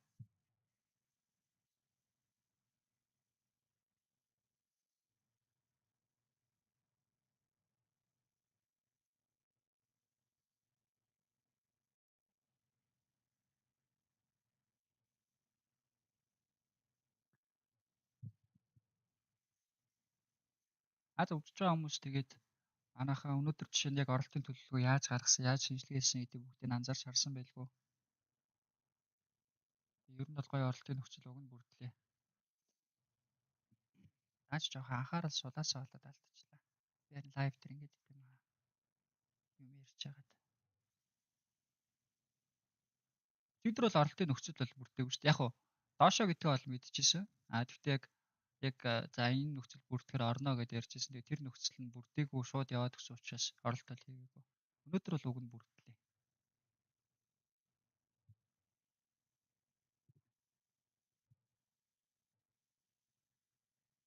Харин тийм ээ. Рүү ингэж орцсон байсан бол одоо ингэ брик юм болгочоод гоё хараас үчихгүй тий. Бараг замынхаа талыг толчж байгаа юм шүү дээ. Уг нь орцсон бол.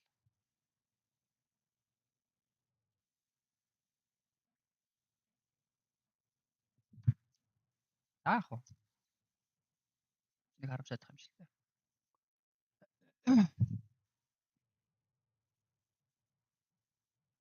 За бусдууд маань яаж. Nasdaq 930 хөдөлгөөн ба шууд доошоо яваад гэсэн.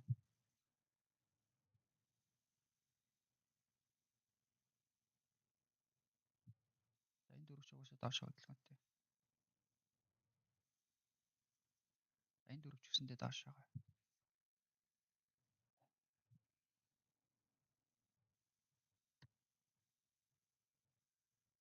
За тэгээд ерөн сайн шинжилгээгээ хийгээд төлөвлөөд доролтын нөхцлөө тодорхойлоод ингээд яг гой суух юм бол өдөртөө ингээд яг гой нөхцөл бүрдсэн өдрөө болол тэгээд ийм арилжаа барьж авна л гэсэн үг.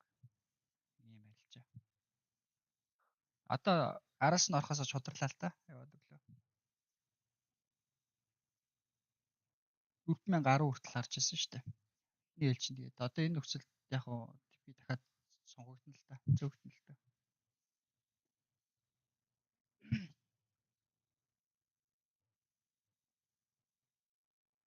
Бас арга барилын давуу тал гэх юм бол жишээлбэл те за доошоо явна гэдгийг зүгээр бүгдээрээ мэдчихлээ гэж үтэй л да. Тэгэхэд за эндээс сэл орчоод мүд явахгүй те. За магадгүй энд хэсэл ч юм уу, энд хэсэл ч юм уу. За тэгснэ эндээс дахиад сэл ороод дахиад энд хэсэл ч юм уу те. Яадаг чинь. За эсэлээ бүр там тавьсан байлаа гэж бодъё л да. Эндээс орсон эсэл авах гаргүй.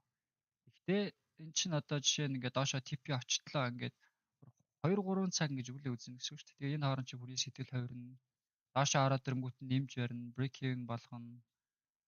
Дээшээ алдаад ирэнгүүт нь бага алдагдaltaй аваад байгаа арчи явахгүй болчих боллоо гэж бодно. Эсвэл зөрөөд бүр баа орж үзнэ. Ингээ янз янзын юм хийн гэсэн. Энэ арга барилын ерөнхийдөө нэг даваа тал гэх юм бол одоо энэ манай энэ яг мондгуудаас одоо сайн сурагчдаас хэрвээ ингээ зүгээр асуух юм бол яг гоё оролт бол яг гоё оролтоо бариад авчих юм бол ямар ч зовлонгүй явчихдаг байхгүй. Ерөөсөө нэг зовоохгүй. Өөр шууд гоё импульсив хөдөлгөөнд явчихдаг. Тэр бол мэдчихэж байгаа л. За тэгээд шинэ хүмүүстэй хэлэхэд YouTube дээр вебинарууд байгаа. Илүүдж байгаа. За тэднийг сайхан үзээд YouTube дээр чи ямар ч төлбөргүй шүү дээ. Бүгдээр үнэгүй байж. Би одоо та нарт зөвхөн юм заах гэдэг хүн биш. Би зүгээр гоё арилжаа яадаг хамт олныг бүрдүүлэх шал хүн.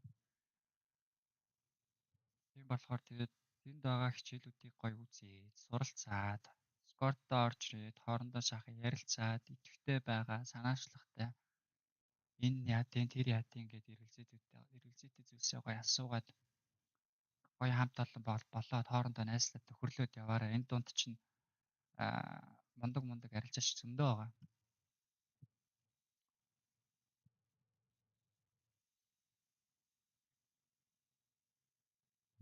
За өнөөдрийнхөө арилжааны боломжийг алдчихлаа дөө. Өнөөдөр day trade яг дэлхийн хилаан дээр арилжаж байгаа нөхцөлд бол угаасаа яг энэ хөдөлгөөнийг л барьж авах байсан. Энэ хөдөлгөөн явах нь бол угаасаа тодорхой. Ер нь бол тодорхой дөө. Хэдэн хувьтай явдаг вэ гэд араа сурагчдаас Discord community-гийн одоо жоохон уган гişүүдээс асуух юм бол ер нь бол 99%-ийн оронд л таялах байх.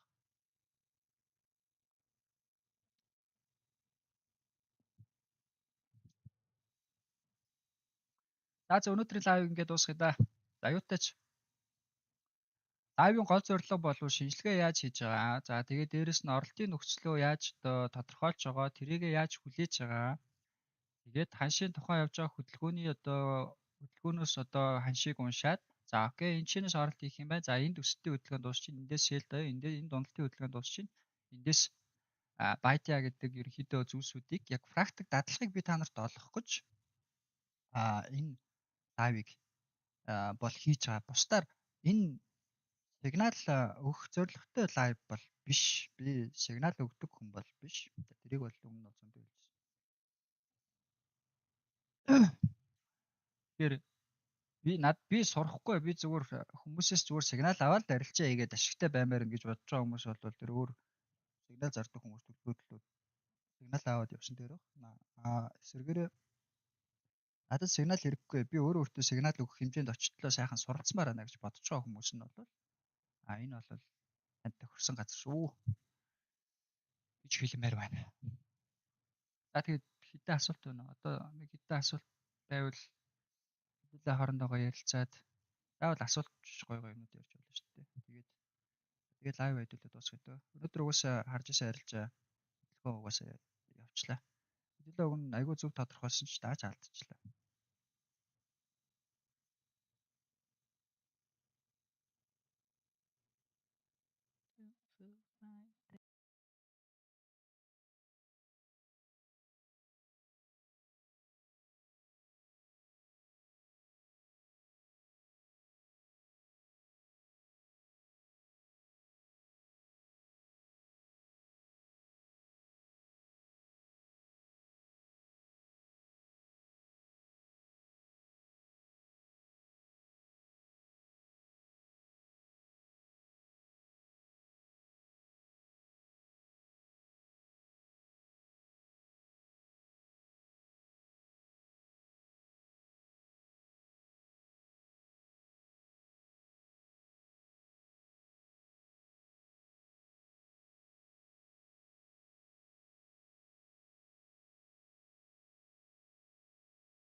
Зурцсан байж алдчихсан уу?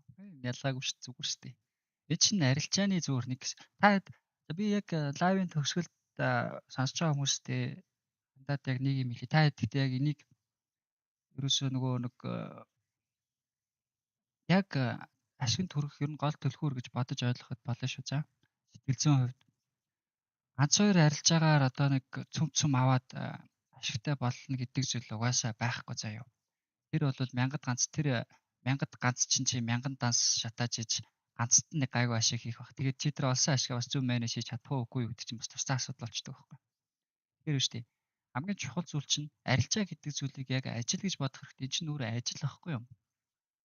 Би зүгээр орой ингээд уулаасаа л чарт хараад арилжаагаа хийж байгаа. Тэрхийн оронд би зүгээр хамт лайв гэдэг комьюнититэй хамт арилжъя гэж бодоод ингээд лайв хийгээ сууж байгаа гэсэн үг шүү дээ. Энэ чинь нэг талаас миний ажил байхгүй. Би daily-гийн лан дээр хөвчлээ арилждаг. Тэгээ weekly, monthly дээр арилж байгаа гэдэг. Тэгэнгүүт орой би 6 цагаас хойш ерөнхийдөө чартаа харж арилж байгаа хийж эхэлдэг. За ерөнхийдөө бол өнөөдөр бол за энэ 4 цаг дээр ерөнхийдөө арилжаа байхгүй байна гэдгээ би мэдээд дараагийн 4-өөс ерөнхийдөө яг дийлэх үндсэн үүрэг хөдөлгөөн явах юм байна гэж ойлгоод тэгээ би лайваа өнөөдөр эрт төвлүүлээгүй төхүүлж хагаад хийж байгаа байхгүй. Энэ шин дөрөв эхлэхээс өмнө харж хагаад хийж байгаа байхгүй. Энэ чинь бас нэг талаасаа хизээ арилжах юм бэ гэдгийг хүн мэддэг байх хэрэгтэй. За тэгээд хамгийн хэлэх гээд байгаа гол зүйл нь чи өнөөдөр алдаж болно, авч болно, break-even авч болно, мэдсээрэж одоо алдаж болно хамаагүй. Тэгвэл чи сарын эцэст зүгээр одоо юу гэдэг. Одоо би бол өмнө ажилтдаг газраа бол нэг 6-7 сая төгрөгийн цалин авдаг байсан. Бас мэрэгчлээ би бас нэлээд сайн бас ахлах хөгжүүлэлт хийдэг, бас нэлээд ажиг нөхөр байсан байхгүй. Тэгээ бодохоор би бол нэг $2000 одоо цалин сартаа ингээ ажиллая гэдээ авдаг байсан гэсэн. Өглөө 9 цагаас орой 8 цаг одоо 6 цаг хүртэл ажиллаад шүү дээ тийм. Тэгэнгүүт би ажилласаа ингээд гараад эн чинь бас 2 жил бараг болж байна. Тэгэхээр чинь би яагаад ажилласаа гарч байгаа шалтгаан би арилжаагаараа тэр 2000-аас чинь одоо сартаа илүү доллар олж байгаа учраас тэр ажлыг би хийх шаардлагагүй. Харин ч сэргээрээ би өдөрт 8 цаг ажиллах шаардлагагүй. Оройдоо нэг 3-4 цаг суугаад өмнө нь олж исэн мөнгөөс хамаагүй их мөнгө олж байгаа гэсэн үг байхгүй юу. Тэгээд тэр чинь хамгийн гол нь нэг ажилд очиж цалин нэмэгдэх гэдэг амар удаан хүлээдэг штеп. Энэ үйлдэл чинь цалин нэмэгдэх чинь мангар хурдан байхгүй юу. Чи бага л нэмэгтэй л энэ. Чи ашиг олох тусам цалин чинь нэмэгтэй л энэ. Эсрэгээр яг алдах тусам цалин чинь багасан тий. Чи өнөөдөр нэг сарда $1000 л олдог байлаа гэж бодгоо. Чи дараагийн сар 1100 болно. Дараа жил чи бүр 100000-ыг олдог болсон байх байхгүй юу? Энд чинь чи зүгээр л чиний хийх ажил юу вэ гэхээр чи өөртөө ажил олгогч нь байх хэрэгтэй. Чиний хийх ажил юу вэ гэхээр чи зүгээр л арилжаагаа тогтмол арга барилынхаа дагуу системийнхаа дагуу дүрмээ баримтлал зүгээр л арилжаагаа хий. Зүгээр л хий. Алдсан жонсон ч хамаагүй хийгээл яв. Тэгэл чи үнэхээр тэр зүйлээ үнэхээр сайн одоо ажиллаа сайн хийсэн бол чи цалингаа авна сар болгоо. Тэрийг их баг гэж голохгүй алстаа цалингаа нэмүүлэхийн тулд би сайн хөдөлмөрлөх хэрэгтэй, сайн суралцах хэрэгтэй гэдгийг л ойлгоод явах хэрэгтэй байхгүй. Тэгэл сарын дотор саятан болно гэж аахгүй шүү дээ. А тэрний оронд $1000-ыг жилийн дотор $100000 болгоод $100000-ыг жилийн дотор $100,000 болгоод дахиад $100,000 жилийн дотор $100 болгоход чамд 3 жил л байгаа байхгүй. 3 хаан жил. Асаараа байрны ипотек 20-30 жил төлж авах уу зүгээр 3 жил л би тэсвэр хатуучилтай байх уу гэдэг сонголт байхгүй. Тэгэхээр энийг сайн ойлгож аваарай за. Лайв чинь үзээгүй шүү нэ. Одоо лайв дуусах ч наа хөө. Юу лайв дахиад эхнээс нь нөхөд үзэхгүй даа хөө. За. Баярлаа. Та нарт бас баярлаа. Энэ үр дүнг хараад өгөөч хэр зэрэг юм бол гинэ. Offer одоогийн энийг гэж байгаа юм уу? Is profit юу юм бэ? Тооцооллынх нь нэгж нь ойлгохгүй. 1206 364 гэнэ. Энийг ойлгохгүй хөө. Энэ одоо чи ямар AI хэрэглэсэн юм байгаа тэрнээсээ чи тайлбарлуулаад авахгүй бол би бас сайн мэдэхгүй байна. Яг л зөвхөн алснаа мэдээ.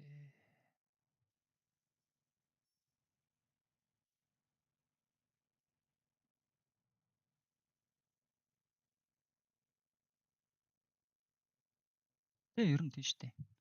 Зөв шүү. 3.3 жил нийтдээ 1500 оролт хийсэн гэж байгаамаа гэж. За. За дуусах үед лээ. Өнөөдөр бол нэг иймэрхүү өнгөрлөө.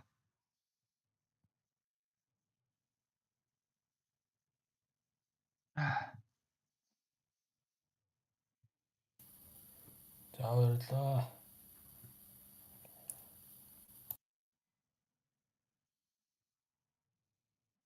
За баяртай. YouTube стрим дуусглаа. За тэгээд Discord-ийн линк байгаа. Discord орж ирэх хүмүүс нь Discord руу орж ирээрэй. За баяртай маргаашийнхаа лайваар дахиад уулзъя.